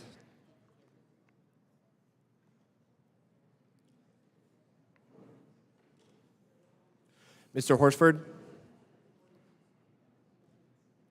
Chairman Smith? Yes. Chairman Smith, yes.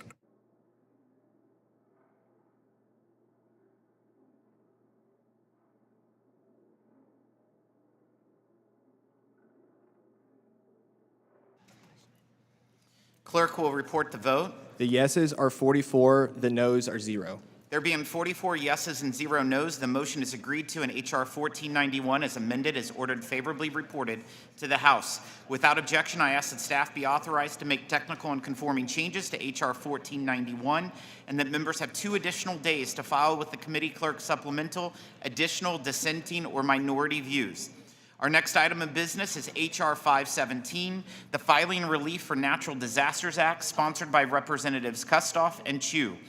Over the last year, we've witnessed Americans lose their homes and livelihoods. In some tragic cases, their very lives to natural disasters that have devastated communities from California to Tennessee and across this great nation.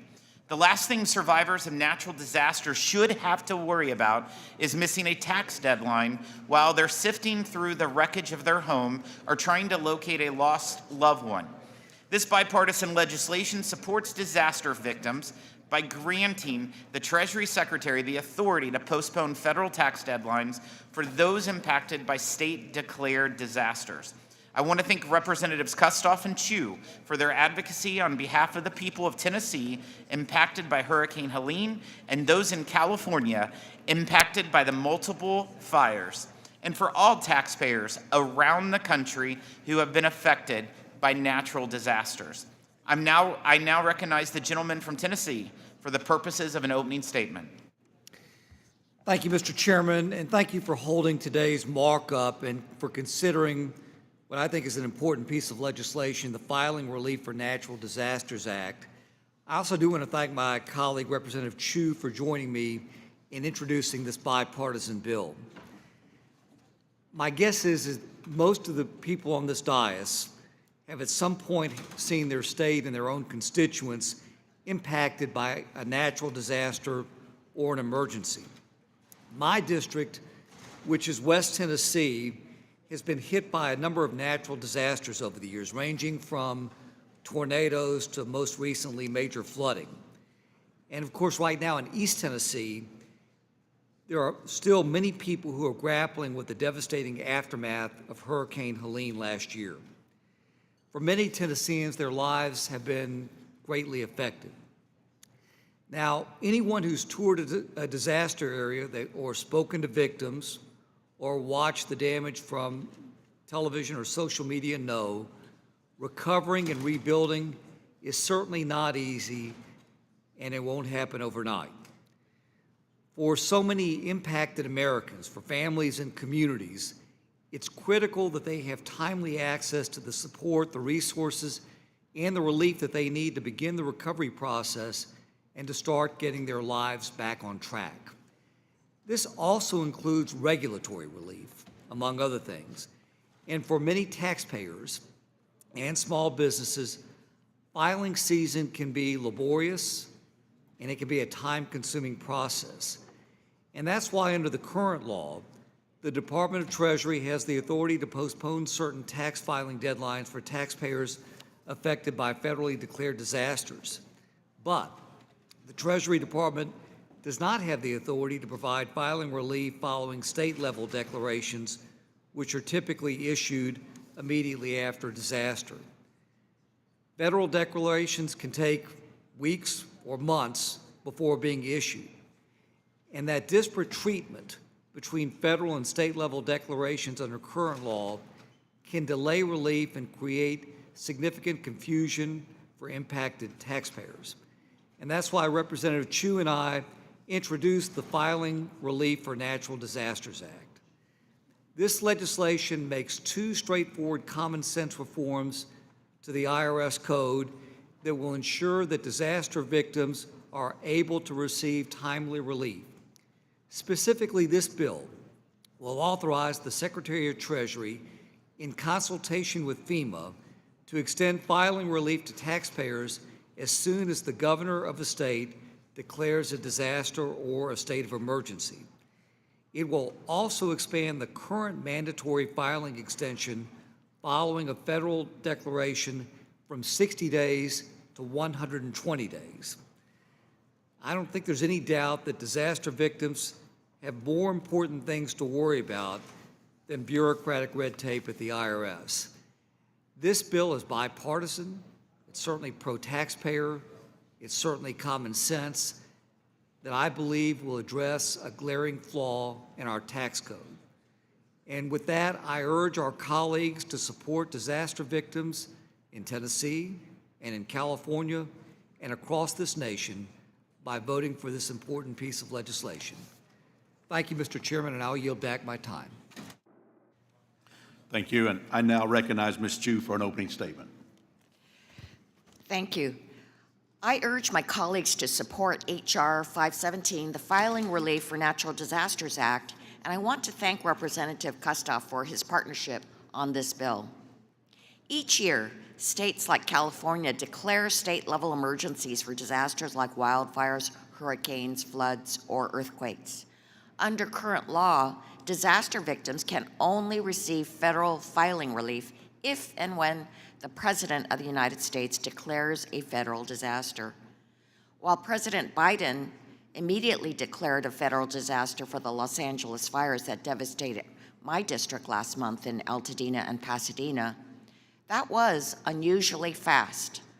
Often, these declarations can take days or even weeks, which was the case in 2020 after wildfires, including the Bobcat Fire in the San Gabriel Mountains, ravaged my state. And if disaster strikes during filing season, it means taxpayers run the risk of missing their federal filing deadlines through no fault of their own. Our legislation would ensure that victims can get the instantaneous federal filing relief they need to recover from natural disasters by allowing the IRS to extend filing deadlines after a request from a governor who has declared a state disaster. While I urge my colleagues to support this bill, I must address an overwhelming disaster of a different nature. Just days ago, President Trump allowed Elon Musk to illegally fire nearly 7,000 IRS employees in the middle of the tax filing season. This will not only undermine the agency's ability to implement this bill and quickly provide tax relief for disaster survivors, it's part of a systemic effort to hollow out the IRS to protect wealthy tax cheats while hurting law-abiding Americans who will face frustrating waits on the phone just to get a question answered or face delays in getting the tax refund they're relying on. And these civil servants were fired without cause and without any explanation to Congress. They include people like my constituent, Angela, who called my office just yesterday asking for our help after she was fired without cause from her job at the IRS. She has records of her performance reviews which prove that she was doing a good job and helping taxpayers, yet Elon Musk fired her and thousands of her colleagues anyway. I asked my Republican colleagues, please work with us to address these indiscriminate firings and to address Elon Musk and Doge's illegal access to sensitive Treasury systems and taxpayers' confidential data. This is not business as usual, and we have a responsibility to stop these unconstitutional and unprecedented overreaches. I also want to point out that the chairman's amendment in the nature of a substitute directs the IRS to consult with FEMA. But it completely ignores that President Trump is threatening to eliminate FEMA entirely. And Elon Musk fires their workers even as the agency undertakes indispensable disaster response work. My district is suffering from the Eaton fire that destroyed entire communities, left 20,000 people homeless, took 17 lives, and burned 9,500 structures. Thanks to President Biden's immediate disaster declaration, FEMA has been there since the start to help my constituents get federal assistance to find housing and pay for their basic needs. But we will need more help from Congress, including a supplemental disaster assistance package. My bill is an important way to help future disaster victims, but what survivors in my district really need right now is for Republicans to reject unconscionable threats to place conditions on supplemental aid. Never in our country's history has Congress placed such policy conditions on aid for disaster victims as President Trump and Speaker Johnson are threatening to do to my constituents. Wildfires, like all natural disasters, know no political parties. I hope that my Republican colleagues on this committee will stand up for these survivors and support disaster aid with no strings attached, just as we did for victims of Hurricanes Milton and Helene in December. So I urge support for this bill, and I yield back. Thank you. The committee will now proceed in consideration of H.R. 517, the Filing Relief for Natural Disasters Act. Without objection, the measure will be considered as read and open for amendment at any point. At this time, I offer an amendment in the nature of substitute, which was distributed in advance, along with a green sheet explaining it. Without objection, the amendment in the nature of substitute will be considered as read, open for amendment at any point, and considered base text for purpose of an amendment. I will now turn to Tom Barthold, Chief of Staff for the Joint Committee on Taxation, to provide the technical description of the amendment in the nature of the substitute, with an emphasis on the changes made since introduction. I ask that members hold their questions until after his presentation. Thank you, Mr. Chairman. The members of the committee have before them two joint committee documents, JCX-12-25 and JCX-14-25, which describe the underlying legislation and the chairman's amendment in the nature of a substitute. In short, this legislation defines a qualified state-declared disaster and allows the Secretary that the Secretary of the Treasury may, upon the request of a governor of a state, apply the rules of Code Section 7805 Cap A, which grants suspension of the time period for filing tax returns in the case of qualified state-declared disasters, in addition to that, the suspension of the period that's already permitted for presidentially declared disasters. The amendment in the nature of a substitute further clarifies that the legislation applies both for relief with respect to the filing of returns and for claims of refund, and also may grant extensions of time for actions that are related to qualified pension plans and employee benefit plans. The legislation further extends the mandatory 60-day suspension period in the case of a federally declared disaster area to 120 days in the case of a federally declared disaster area. This legislation would be effective for declarations after the date of enactment, and the staff of the Joint Committee has estimated that there's negligible budgetary effects from this legislation. That concludes my brief description of the legislation. I'd be happy to answer any questions that the members might have. Thank you. Are there any technical questions of the amendment in the nature of a substitute? I call on Ms. Chu.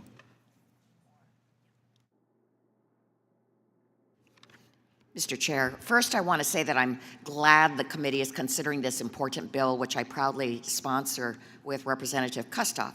It would give IRS new authority to extend federal tax filing deadlines after a state disaster instead of waiting until the president declares a federal disaster. This bill has the potential to be extremely helpful for disaster victims across the country, but only if the federal government continues to have the capacity to respond to these disasters and help taxpayers. So, Mr. Bartold, this bill lays out a process for extending federal filing deadlines after a state-declared disaster. Which agencies are involved in that process? Ms. Chu, primarily the Secretary of the Treasury on behalf of the Internal Revenue Service, and the legislation directs the Secretary to consult with the Federal Emergency Management Agency. Thank you. Last week, President Trump and Elon Musk fired 6,700 IRS workers in the middle of tax filing season. And news outlets have reported that acting IRS Commissioner Doug O'Donnell is resigning after decades of service this week over disagreements with Elon Musk and DOJ's evisceration of the agency's workforce and access to confidential taxpayer data. This bill is directing the IRS to exercise new authority to help taxpayers, but the very employees who will make that possible are being fired not for performance issues, but because Elon Musk has unilaterally decided to make Americans' lives more difficult by firing them. And his unvetted DOJ employees may have access to sensitive taxpayer data that's protected by law with no oversight into what they're doing with that data. Mr. Bartold, is there anything in the chairman's amendment in the nature of a substitute that would address President Trump and Elon Musk's mass firing of IRS employees or revoke DOJ's access to sensitive taxpayer information?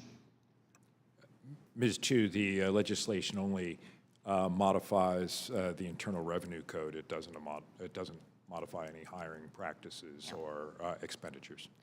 Okay, well, you also said that the chairman's amendment in the nature of a substitute requires the IRS to consult with the administrator of FEMA before extending filing deadlines. Last month, President Trump said publicly that he wants to eliminate FEMA entirely, and Elon Musk has already fired 200 employees, again, not for cause, even as they work to respond to disasters, including in my district. So, Mr. Bartold, does the chairman's amendment in the nature of a substitute do anything to protect FEMA from the Trump administration and Elon Musk's effort to undermine it? The legislation only calls for consultation. I think it's generally not within the jurisdiction of this committee to deal with FEMA. Thank you. Now, lastly, I want to reiterate that my district just suffered a catastrophic firestorm that destroyed entire neighborhoods in Altadena and North Pasadena.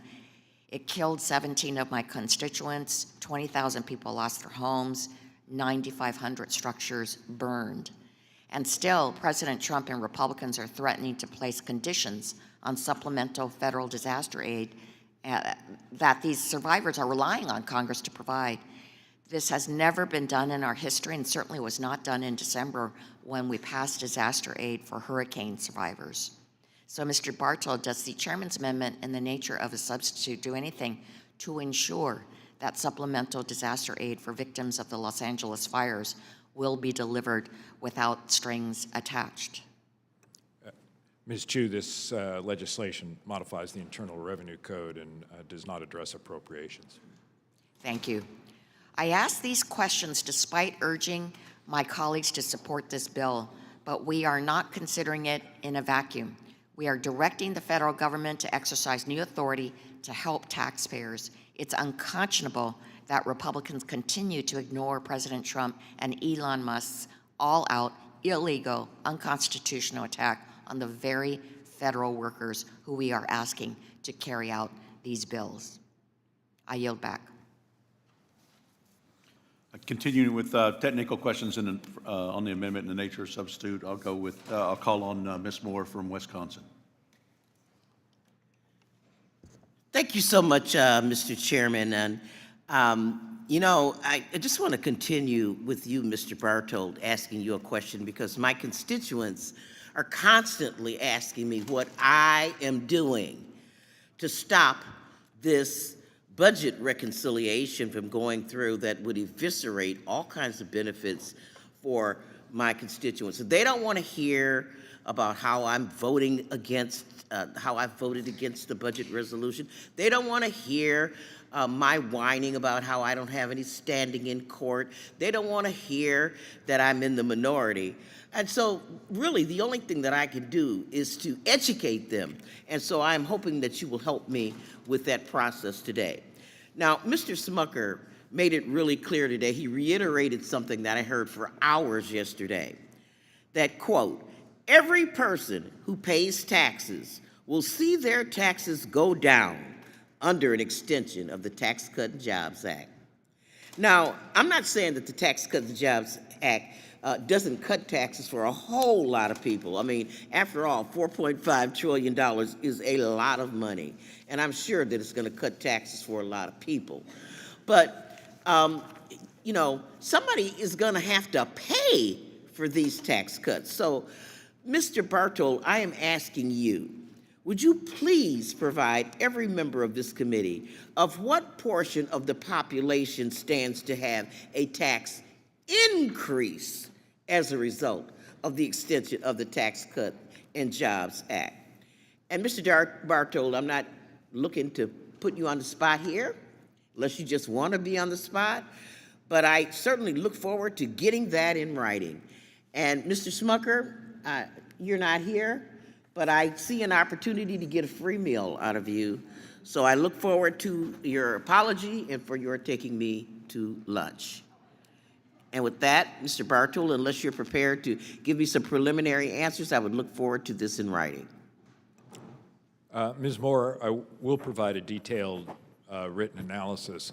As background, at the time that Public Law 11597 was passed, the Joint Committee staff prepared a number of economic analyses, including a distributional analysis of the bill. Along with that material that was made available to the committee members and the public was an analysis by income class of the number of cases in which there was a tax increase under that legislation and a tax decrease under that legislation. So an analysis of reversing that or extending further that legislation would have a like effect, and there were in fact in 2017 cases where there were tax increases. So permanently extending the individual provisions of Public Law 11597 will have a small percentage across the current budget period. Percentage ranges from about 7.5% to around 8% of tax filing units that experience that we project will experience a tax increase of $100 or greater. And my colleagues are preparing that detailed analysis for the members of the committee, and I hope to have that to all of your offices by the close of business today. Thank you so much, Mr. Chairman, and I yield back. Thank you. Chair wants to remind members to confine their questions to the bill under consideration, which is H.R. 517. So continuing with technical questions about the amendment and nature substitute, I will recognize Mr. Byer from Virginia. Mr. Chairman, thank you very much. Mr. Bartold, thank you for patiently hanging in there with us. Mr. Bartold, over the past few weeks, President Trump and Elon Musk have fired hundreds of thousands of hardworking, essential federal employees across the country simply because they have probationary status due to being new hires or transfers, or because they perform functions that Republicans don't like. Workers who had just started new jobs or had standing performance reviews were sent late-night letters referencing wholly unspecified performance issues that their supervisors could not substantiate. The IRS represented, quote, "No employee will be denied unemployment insurance, which they are rightfully due since they are being involuntarily separated from service." But we now understand, Mr. Bartold, that agencies are determining how to classify the reasons these employees were laid off for unemployment purposes. There's a decision to whether they're being classified as discharged for inadequate performance or let go for lack of work permanently. My understanding is that as a result of the phrase discharged for inadequate performance classification, many states will have to delay or deny earned unemployment benefits to those workers. In my home state of Virginia, That unjustified claim about performance could also prevent workers from receiving unemployment benefits, even if they're laid off in the future. So, Mr. Barthold, under current federal policy and law, will being classified as, quote, discharged for performance trigger an extra layer of investigation and delay workers receiving unemployment benefits? Mr. Byer, I'm afraid that that's not really in my area of expertise, so I can't answer your question. Okay, well, let me continue. In some cases, which you know, will state law require the state to deny innocent federal workers their earned benefits because of their classification? Again, I'm not sufficiently expert, Mr. Byer. Thank you. Well, Mr. Barthold, has the Department of Labor... Gentlemen, suspend. The chair reminds members to confine their questions to the bill under consideration, H.R. 517. Great, thank you. Well, Thank you. Now that we have Mr. Barthold here, thank you, Mr. Chairman.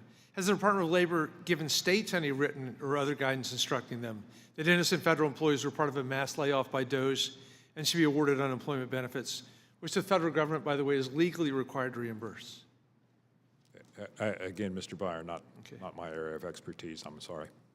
So, Mr. Chairman, directing it to you, for the sake of these hundreds of thousands of laid-off federal employees, will you and Mr. Smith commit to working with us to ensure that these employees receive unemployment insurance, what is essentially a reduction in force without the proper procedures by DOJ, solely based on somebody being a probationary employee?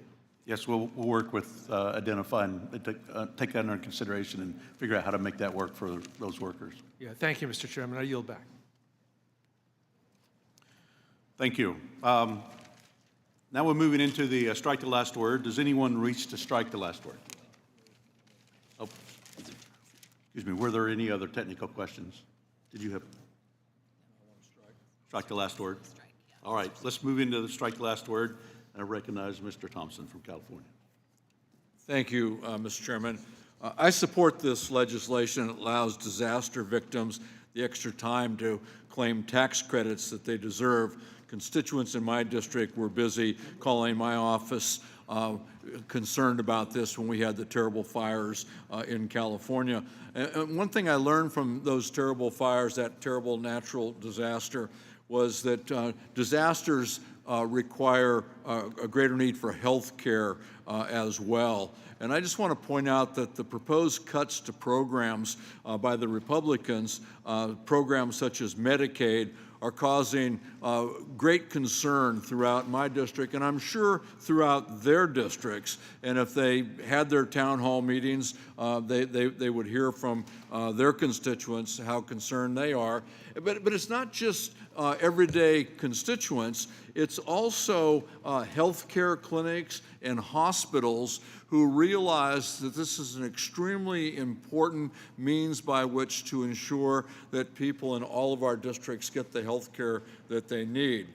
For over 60 years, Medicaid has been a lifeline for people with low incomes and those with disabilities in order to have access to health care. Mr. Chairman, Medicaid is an essential program that ensures health care coverage for our most vulnerable constituents that we serve. Your proposed cuts to Medicaid, up to $880 billion, would devastate communities across our country, both red districts and blue districts. Nearly 1 in 4 Americans, or 80 million people, are covered by Medicaid. These proposed cuts means that our neighbors will struggle to afford to see a doctor, they'll struggle to be able to purchase their medication, and they will not have adequate access to nursing home services. And the fact of the matter is that it goes much further than that. It's going to be harder to find doctors, and if they need one, they're going to have to travel further, which is going to be an additional cost. And they're going to put off health care needs because of this until they're much sicker, much harder, and much more expensive to treat. And we're already seeing problems in areas where rural hospitals are located. Hospitals are struggling, many are closing, or they're eliminating services. These hospitals are heavily reliant on reimbursements from Medicare and Medicaid. Any cut to Medicaid funding would lead to catastrophic results for all, not just those on Medicaid.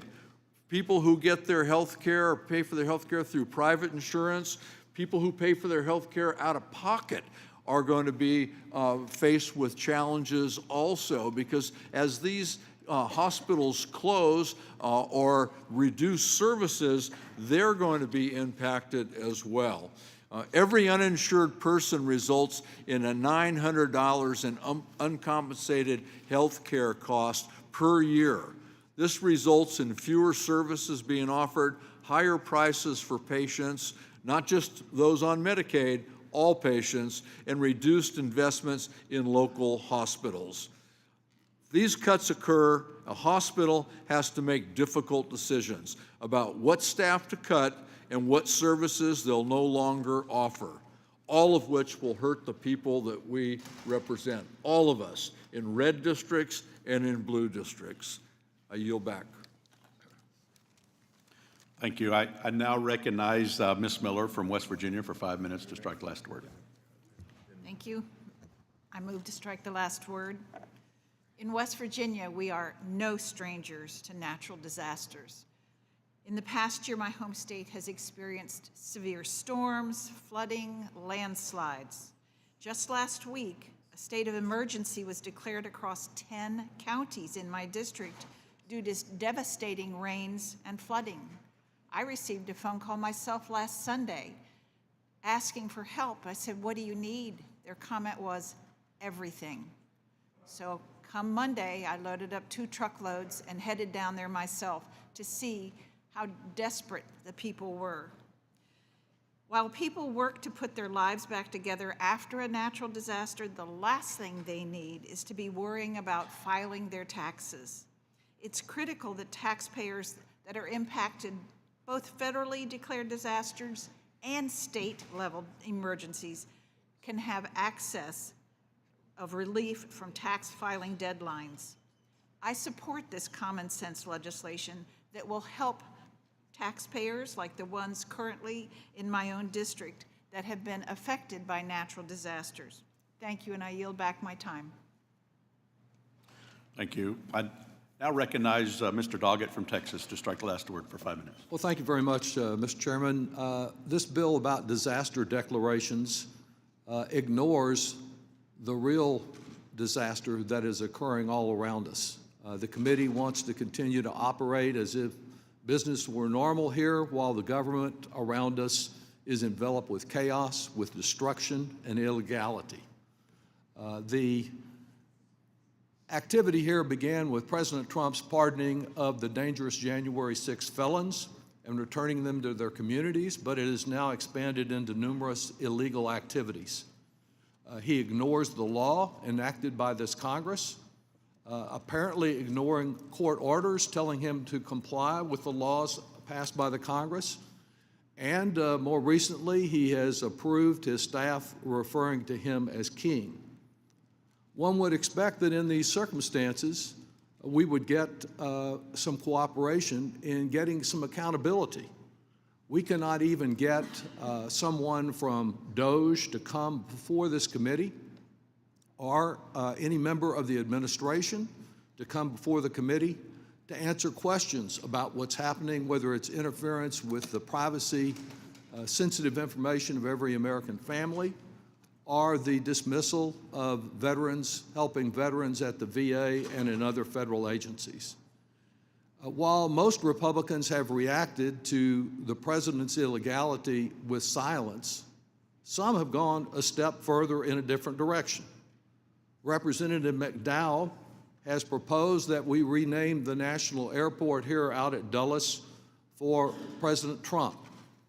Representative Luna has proposed legislation before us to carve President Trump's face into Mount Rushmore. And going a step further, not to be outdone, our colleague Ms. Tenney, who is here, has introduced a bill that would declare a national holiday for Donald Trump's birthday, something that great leaders in many authoritarian countries have already. I think that what we need instead of encouragement for the illegality that is occurring is to have some accountability. That accountability can come from this Congress, from elected officials, but it can also come from the American people. I believe that tyranny in this country will not be imposed with one fell swoop. It comes with each law that is violated, with each court order that is disregarded, and it comes step by step. And we're seeing that occur in this country today.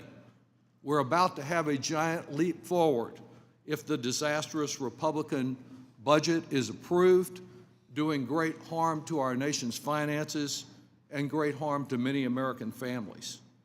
The response will certainly come from those of us in this Congress, but is a response that must come from the American people.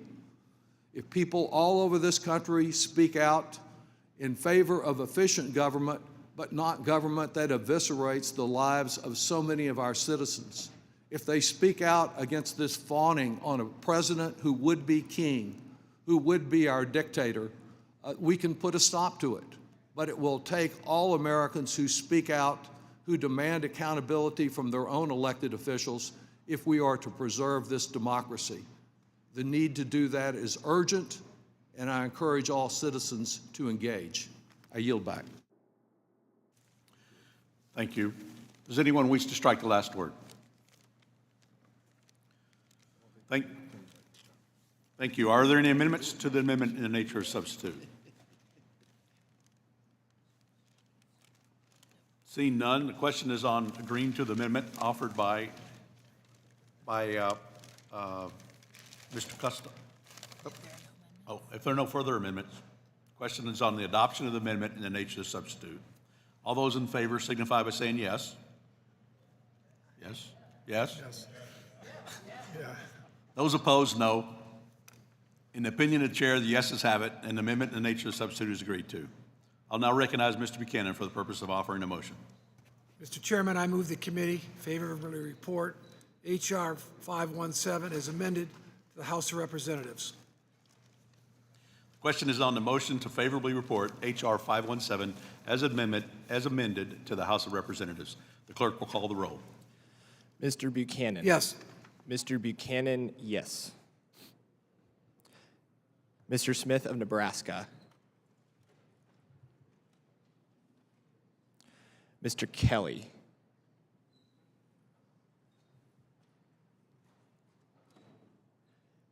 Mr. Schweikert.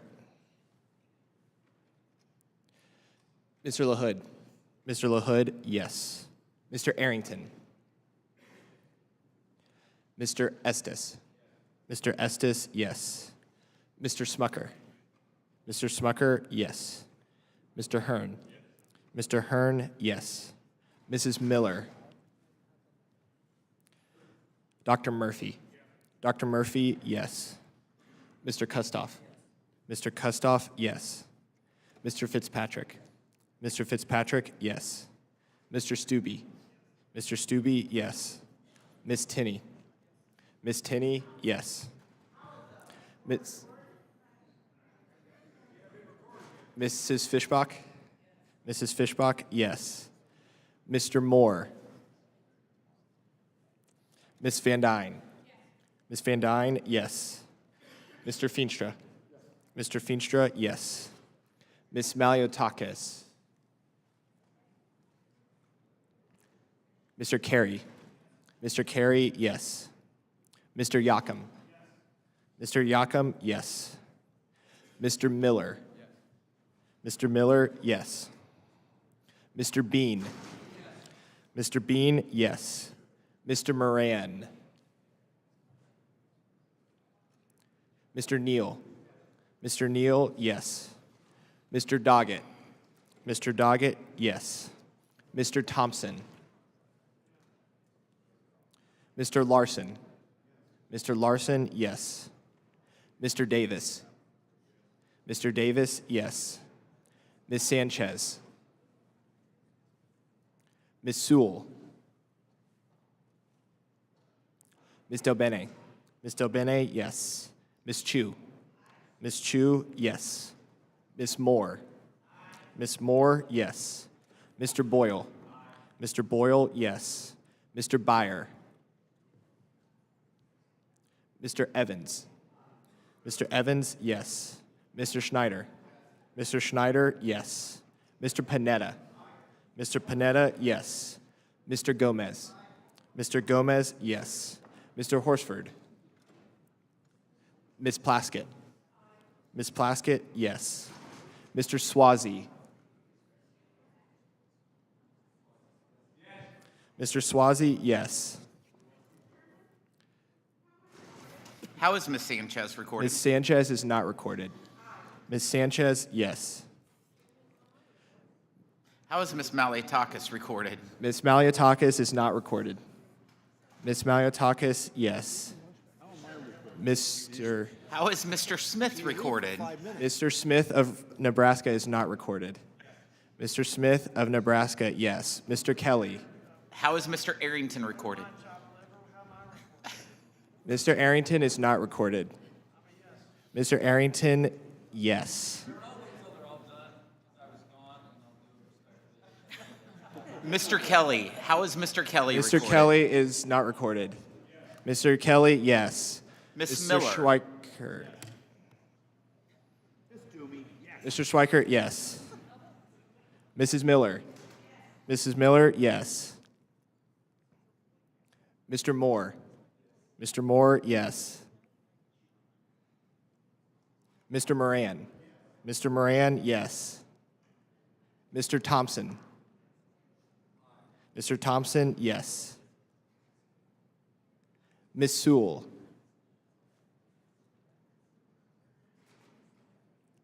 Mr. Byer. Mr. Horsford. Chairman Smith? Yes. Chairman Smith, yes.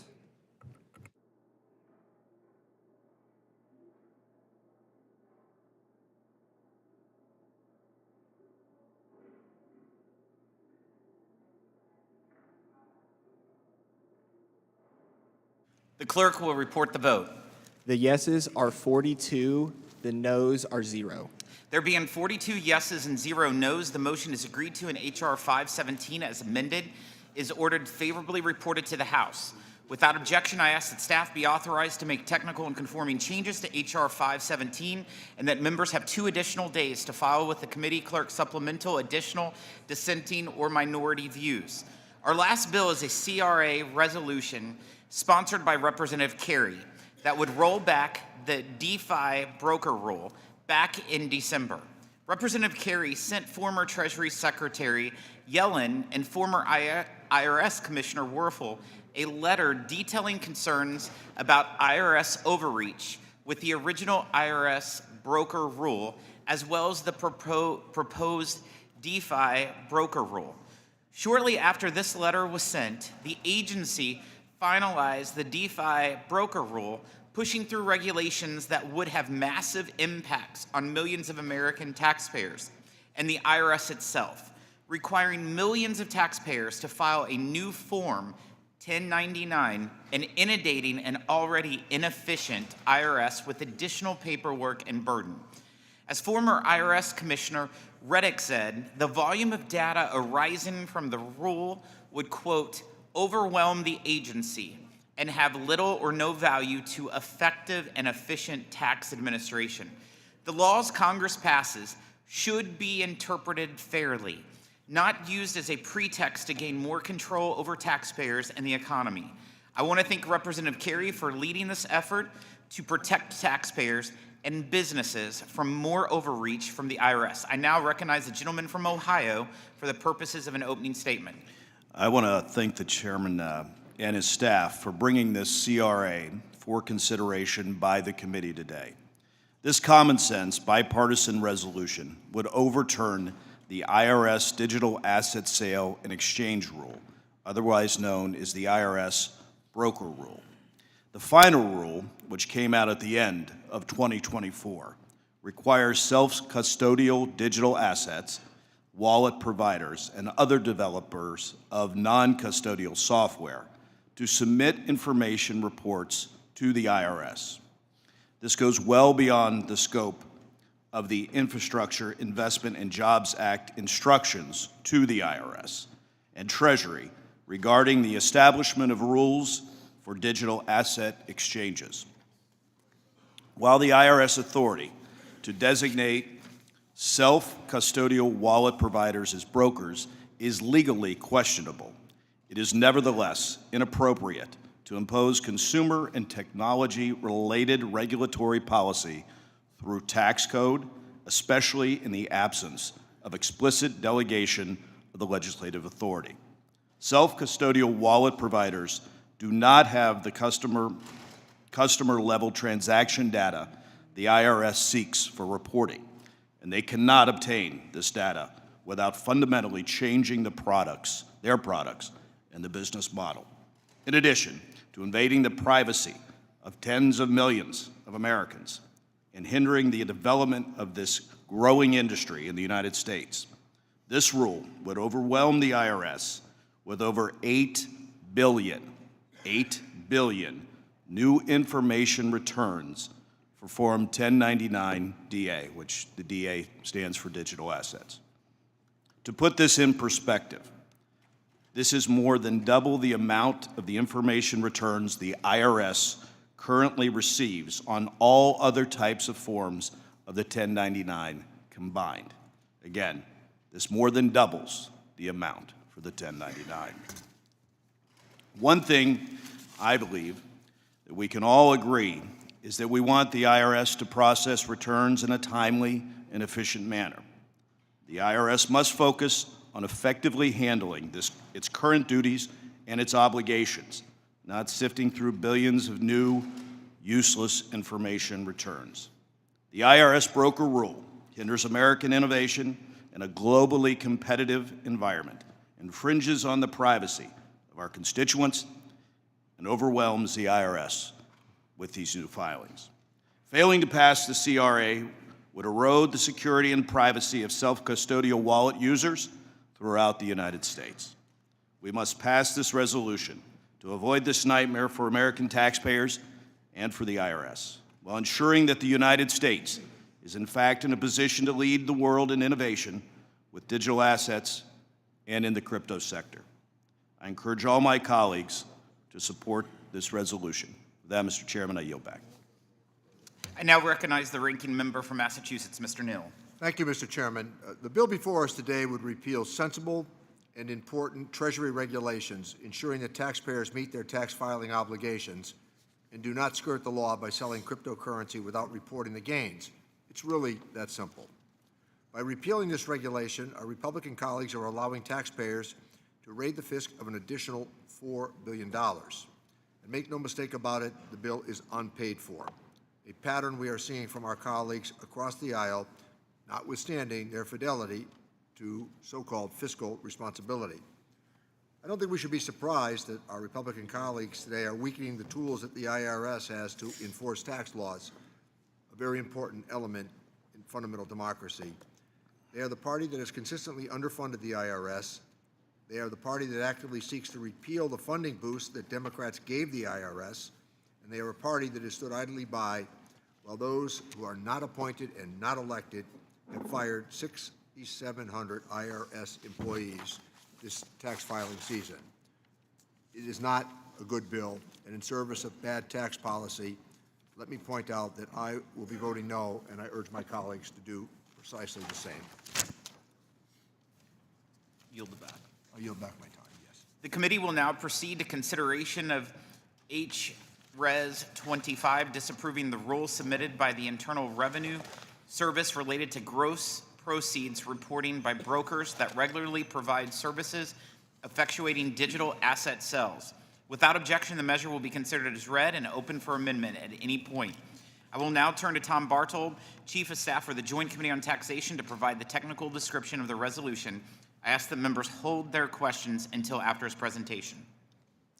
Thank you, Mr. Chairman. The members of the committee have before them Joint Committee Document JCX-11-25, which describes House Joint Resolution 25.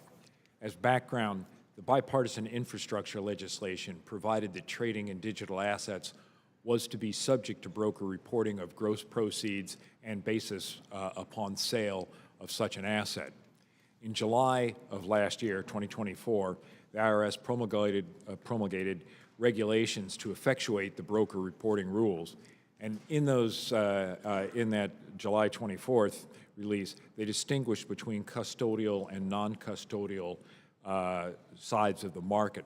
The latter is often referred to as operating or trading through decentralized finance, or known colloquially as DeFi. In July, the IRS reserved on rules that would be applicable to the decentralized, the DeFi portion of the market. In December of 2024, the IRS finalized regulations that would apply to persons who participate in effectuating DeFi transactions. The joint resolution before you provides that the December regulations applicable to the non-custodial part of the market would cease to have effect and would be treated as never having taken effect. If adopted, this would be effective upon the date of enactment. The staff of the Joint Committee has estimated that that adoption of the joint resolution would reduce baseline federal receipts by approximately $3.9 billion over the period of fiscal years 2025 through 2034. That concludes my description of the joint resolution. I'd be happy to answer any questions that the members might have. Thank you. Are there any technical questions about the resolution? Mr. Doggett. Thank you, Mr. Barthold. Tell us again, what is the cost of this bill? We've estimated that this would reduce baseline receipts over the fiscal years 2025 through 2034 by approximately $3.9 billion. In other words, almost $4 billion that will be lost, not because taxes have been cut anywhere, but because people will evade and avoid their taxes through this bill. A reduction in reported tax and payment of reported tax liabilities. And isn't that just another way of saying that people that owe taxes don't report them?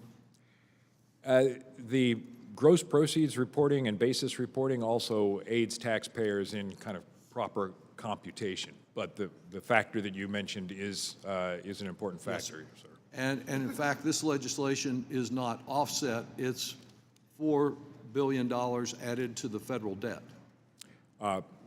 This joint resolution, yes, sir. Yes, sir. And we have another Republican bill on the floor today to worsen the climate crisis.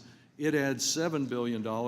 But let me ask you, I guess this is all really just kind of small potatoes compared to the instruction that I know you're familiar with that the committee got yesterday, which is that we are to cut revenues, basically increase the deficit by over $4,000 billion. $4.5 trillion, I believe, is the instruction in the budget resolution. Is that not correct? That is what I've read, sir. Right. So it is amazing to listen to colleagues, as we have heard just a few minutes ago, say we're essentially bankrupt unless we change course, to say that we're on the road to financial peril, and to be so concerned about our national debt that they're going to add $4 billion to make it worse today, $7 billion on the floor, and over $4,000 billion eventually that they're going to add to our national debt. That's why I say they're proposing so much wrecking of our nation's finances, for the very things they say they're against is what they're voting to make worse. Let me ask you also about the nature of this specific bill as it relates to exchanges. If I understand, this bill does not cover all exchanges that deal with cryptocurrency. That's correct, sir. As I noted, it only repeals the December regulations relating to the decentralized finance portion of the market. So doesn't the bill appear to create incentive, since you don't have to do any tax reporting for decentralized exchanges, but you do for centralized exchanges, for more taxpayers to move to decentralized exchanges? Through time, some taxpayers might take advantage of that opportunity, sir. And among those taxpayers, I assume in your $4 billion estimate, because the decentralized exchanges are not subject to regulatory requirements such as know your customer rules that apply to banks, Aren't these exchanges generally those where illegal transactions occur? Well, I don't know if that's where all money laundering or the like takes place. I should note that as a matter of the estimate, the baseline we already assume that there are trades that are not reported on these exchanges, and that the regulations would not necessarily have swept in all such decentralized finance arrangements. So whether it's transactions in the fentanyl market or terrorism financing, or just your typical tax dodger who refuses to pay his or her fair share of financing our national security, what we're doing is creating another big loophole for them to avoid their taxes and their responsibility, doing what most Americans do, and that's to pay their taxes. They can dodge them through this new avenue. Thank you. Mr. Schweikert. Thank you, Mr. Chairman. Mr. Barthold, just to sort of, I want to make sure I'm sort of understanding. So I'm looking at some of your breakouts. You have a 3.9 over the 10 in lower collections, correct? Yes, in lower tax receipts, sir. Okay, tax receipts. Right now, on these sorts of exchanges, were you able to sort of model how much is both being collected and how much you think leakage is? In areas where there's non-compliance, it's hard to do precise modeling, Mr. Schweikert, but some things we have done to try to get a reasonable fix on this is we've tracked both private and publicly reported information on the scale of trades in digital assets. In terms of past reporting, we have looked at the universe of information returns, not of information returns, of gain realizations reported on sales of digital assets for tax years 2019, 2020, 2021, and 2022 by looking at Schedules D and the accompanying Form 8949. And in those years, the total realizations have been over $2 billion, $5 billion, $371 billion in particular in 2021, and over $10 billion in 2022. And I want to clarify from my own thinking. Those were gains, or was that Those tax obligation? those were gain realizations. So Gain realizations, that's so before then- tax. then the percentage So of- if you want to think of the approximately $3.9 billion of lost receipts, that over a 10-year period, that's on the neighborhood of 10 to 12 to $15 billion worth of 15 makes more realizations. sense. Now, but those obligations are still a tax obligation to the asset holder, the former asset holder, if it's. That's correct. To the owner who sells the digital asset. And so our issue here is this type of exchange model not sending, but the individual still owes it. The individual's not excused from the liability. It's just there's not the broker reporting. You have if you sell through a Charles Schwab 100 shares of XYZ company, Charles Schwab reports at the end of the calendar year gross proceeds and basis information to you. Okay, Mr. Barthold, and it may be a different joint tax discussion of some of the data systems to actually be able to follow the asset gain to the individual in this case instead of it coming from the brokerage statement. All right, you answered at least for where I was curious where the leakage was, so thank you, Mr. Chairman. Thank you. Are there additional technical questions on the resolution? Seeing none, we will move to strike the last word. Does any member wish to strike the last word? Mr. Davis. Thank you, Mr. Chairman. You know, as I look at this bill, I believe that it weakens the Internal Revenue Service's ability to detect and reduce cheating and criminal activity. I believe that it will and has the potential to aid tax cheats, crypto brokers, drug kingpins, and human traffickers.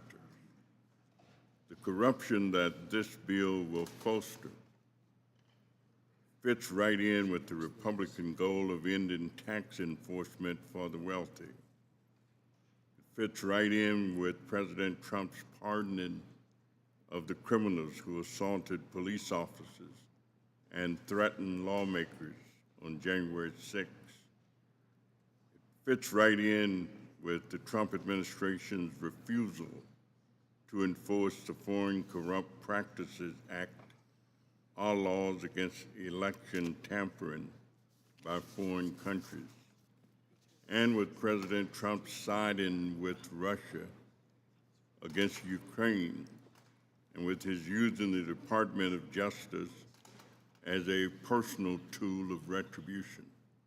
The bill fits right in with disregard of spending laws to steal the money from not-for-profits, the poor, and the hungry, to redirect to the businesses owned by rich friends. I even understand that agencies are trying to figure out how to move grant funds to crypto exchanges to further grow the profits of the crypto brokers and risk the finances of the federal government. So the bill continues to be and would be about growing the wealth of the president and Musk buddies, allow cheating on taxes, and promote corruption. So I'm opposed to it, will vote against it. I think Machiavelli would be proud of this bill, and I yield back. Mr. Miller. Thank you, Mr. Chairman.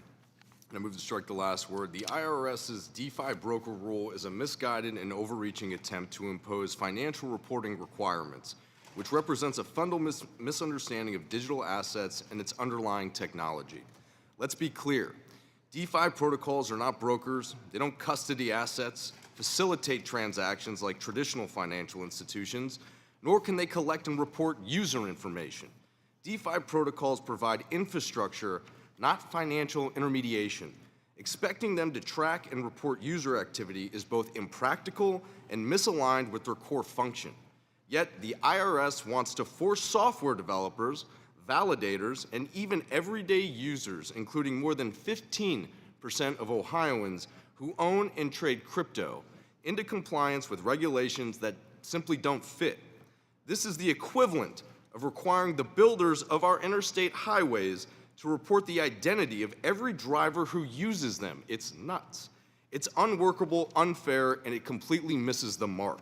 If enacted, this rule would drive U.S. blockchain innovation overseas, killing jobs and stifling economic growth while doing little to actually increase tax compliance.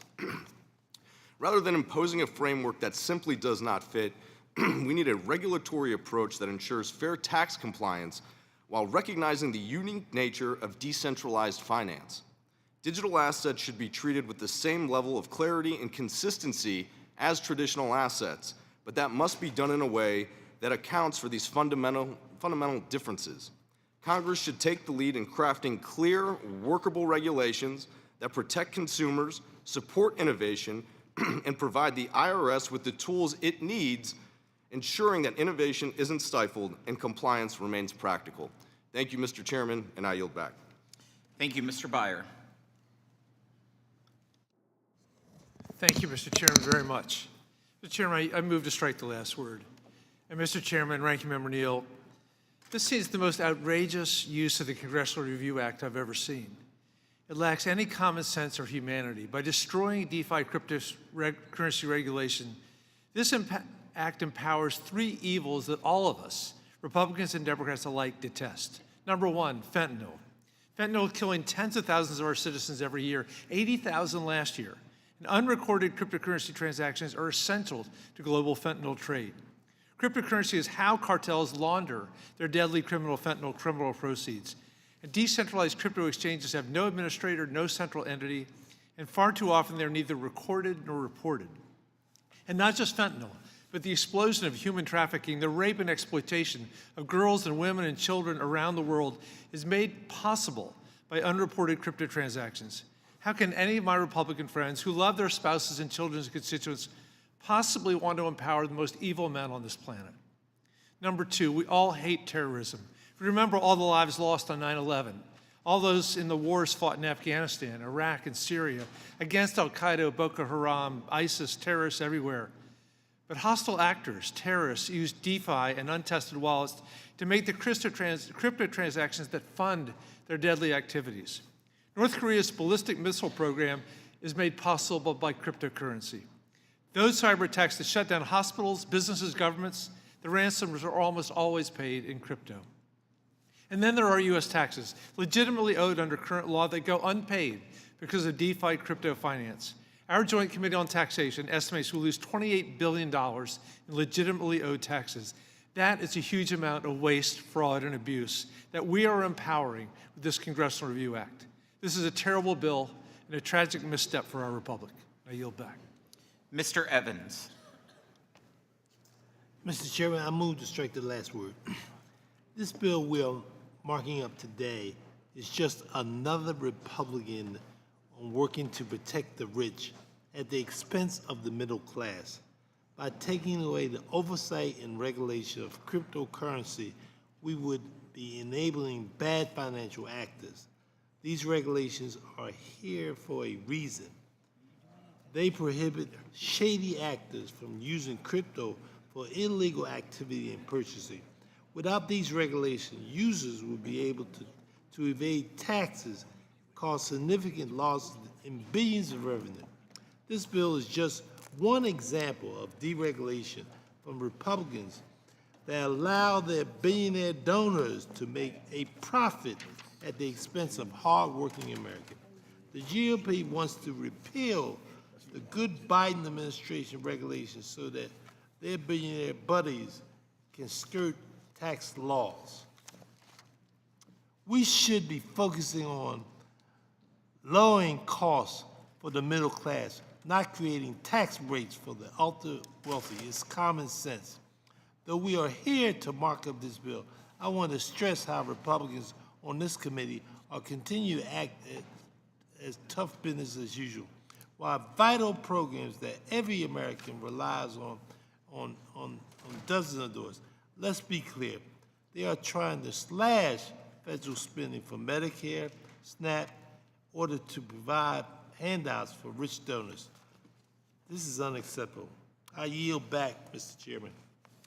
Mr. Carey.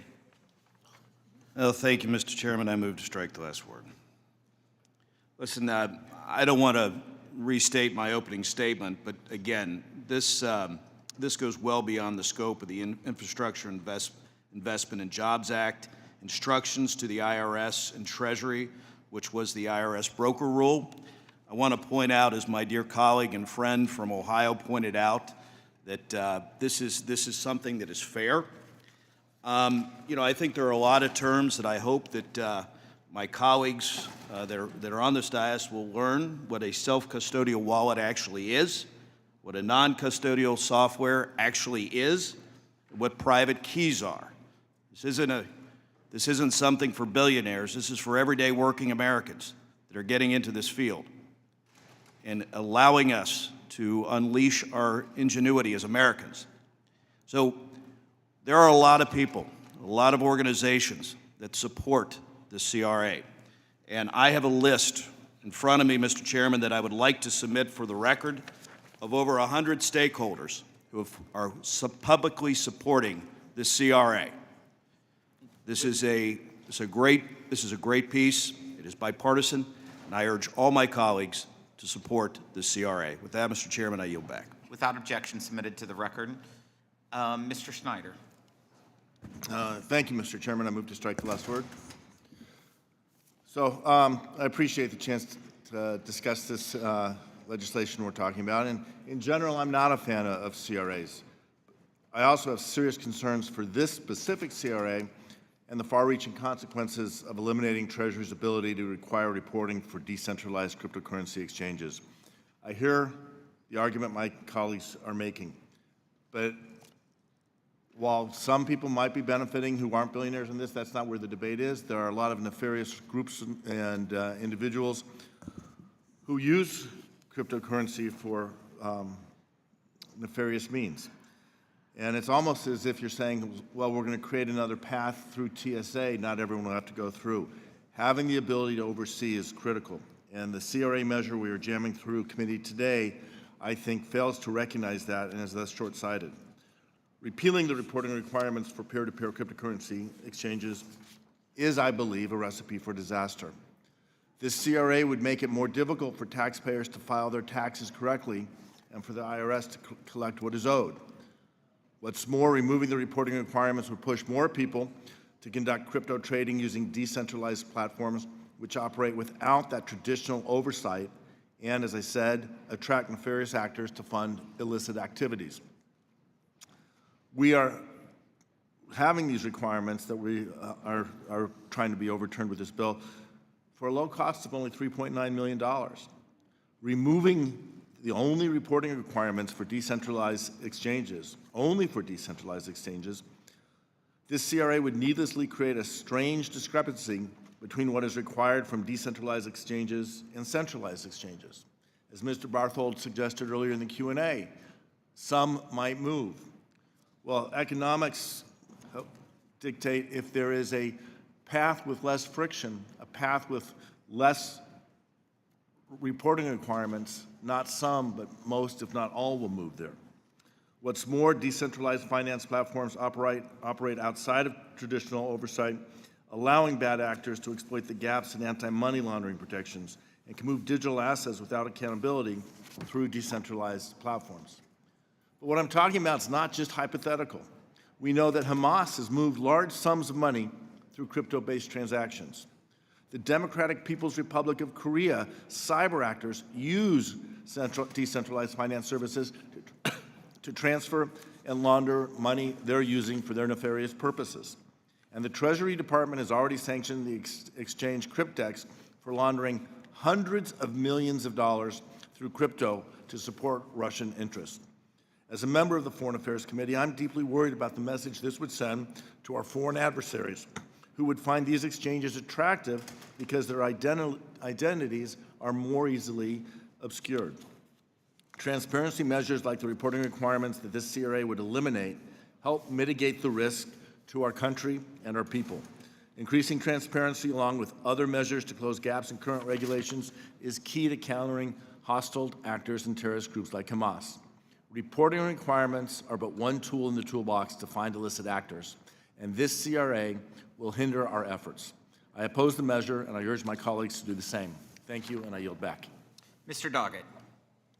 Thank you, Mr. Chairman. As has been noted, this week, 7 Internal Revenue Service former commissioners, including the commissioners for Ronald Reagan, George Bush Sr., George W. Bush, and yes, even the appointment by Donald Trump during his first term, expressed concern together about the dismissal of IRS employees, but they had more to say than just the incredible loss of service during tax filing season when they wrote, quote, "This will shift the burden of funding the government from people who shirk their taxes to the honest people who pay them." And that's exactly what this bill does. It just creates another avenue for people who shirk their taxes to avoid paying them. Now, which public official would you suppose would stand to directly benefit from this measure? Well, it might well be the self-proclaimed king. It might be the individual who some Republican members want to carve his face into Mount Rushmore or declare a national holiday in his honor, a fellow named Donald Trump, The man who bragged that, quote, "I'm smart for not paying taxes." He's so far already made tens of millions of dollars in fees by launching his own Trump meme coin just on the eve of going to the White House. Trump and his sons have launched a business called World Liberty Financial, which seeks to become the future of decentralized finance. The same decentralized finance that overruling this regulation will assure can operate in a way that involves no accountability. This is all about what this bill is designed to accomplish. The Federal Reserve Board has said that only about 7% of Americans have even bought or sold cryptocurrency. The vast majority of that is being traded in centralized exchanges like Coinbase or Binance. As brokers for other financial products such as stocks and mutual funds, these crypto exchanges are required to give their customers a 1099 form to report their gains and losses. Today's bill, of course, is designed to assure that those regulatory requirements don't apply to a decentralized exchange operated by the Trumps. Since the much rarer decentralized finance exchanges are usually relied upon by the wealthier and well-financed, the Republicans are not surprisingly seeking special treatment for these well-connected donors, creating a new loophole through which those at the top can avoid paying their share. Barclays, not exactly a progressive source, suggests that at least half of the taxes owed on cryptocurrency transactions already go unpaid, costing at least $50 billion per year in lost tax revenues. There's simply no reason why these decentralized exchanges, like other brokers within crypto and the larger financial service industry, should be exempt from reporting. By exempting these exchanges from sensible regulations that apply to others in the financial service industry, we are opening the door also to drug trafficking and terrorist finance. Again, I would turn to a Republican source, Senator Bill Cassidy, who said, quote, "Cryptocurrency has played an increasingly prominent role in the global fentanyl trade, both in terms of manufacturing and trafficking of fentanyl and in laundering drug cartels' criminal proceeds. This is particularly true," he says, "of so-called decentralized crypto exchanges." And according to the Nonpartisan Fact Coalition, cryptocurrency is becoming attractive to hostile actors who seek ways to sidestep sanctions like Hamas, which has relied on it. So recognizing the overwhelming success of the pharmaceutical industry in controlling this Congress, the crypto folks are believed to have contributed over $130 million in congressional campaigns last year. I think they made a very wise interest for their self-interest, and now it's time that they're collecting the dividends. We should reject this new tax loophole that's destined to be exploited by wealthy tax cheats, drug traffickers, and terrorist financiers. I yield back. Does any additional members wish to strike the last word?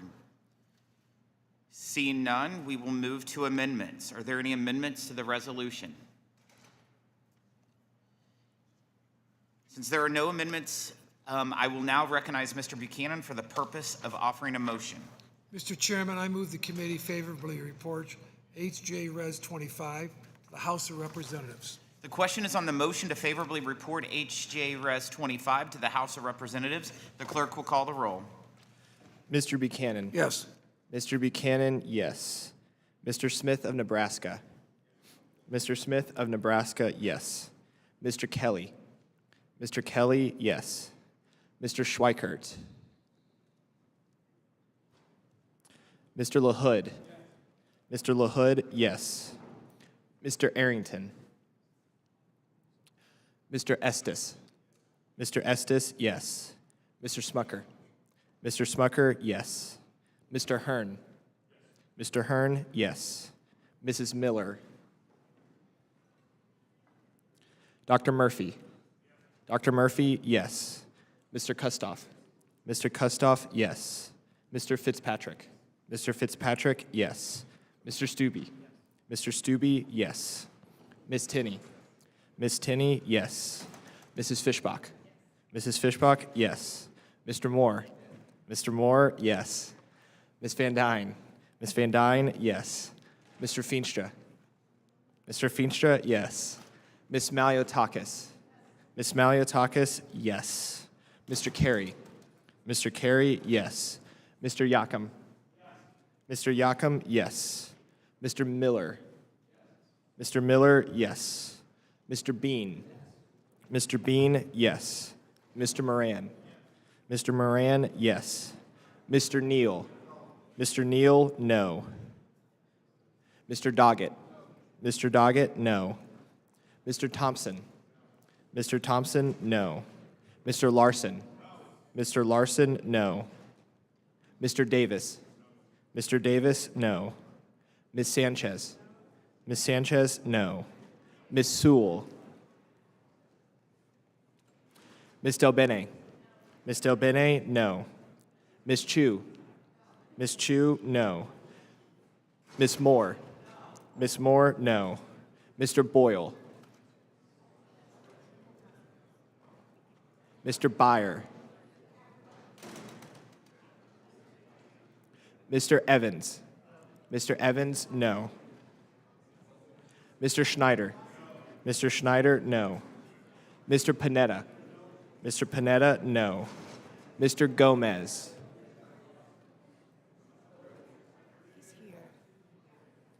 Mr. Gomez, no. Mr. Horsford. Ms. Plaskett. Ms. Plaskett, no. Mr. Swazi. Mr. Swazi, no. Mr. Schweikert. Mr. Schweikert, yes. Mr. Arrington. Mr. Arrington, yes. Mrs. Miller. Mrs. Miller, yes.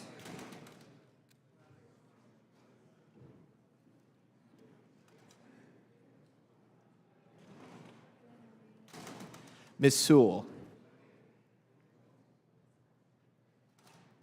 Mr. Boyle.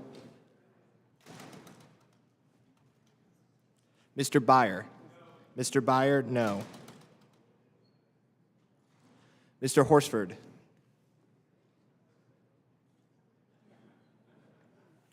Chairman Smith? Yes. Chairman Smith, yes.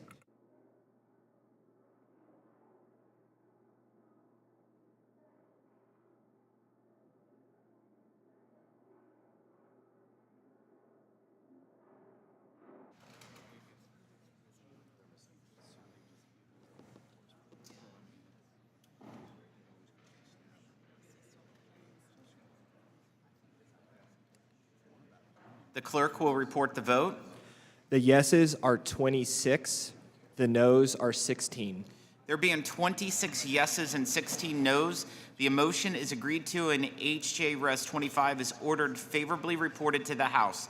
Without objection, members have 2 additional days to file with the committee clerk supplemental additional dissenting or minority views. There being no further business before the committee stands adjourned.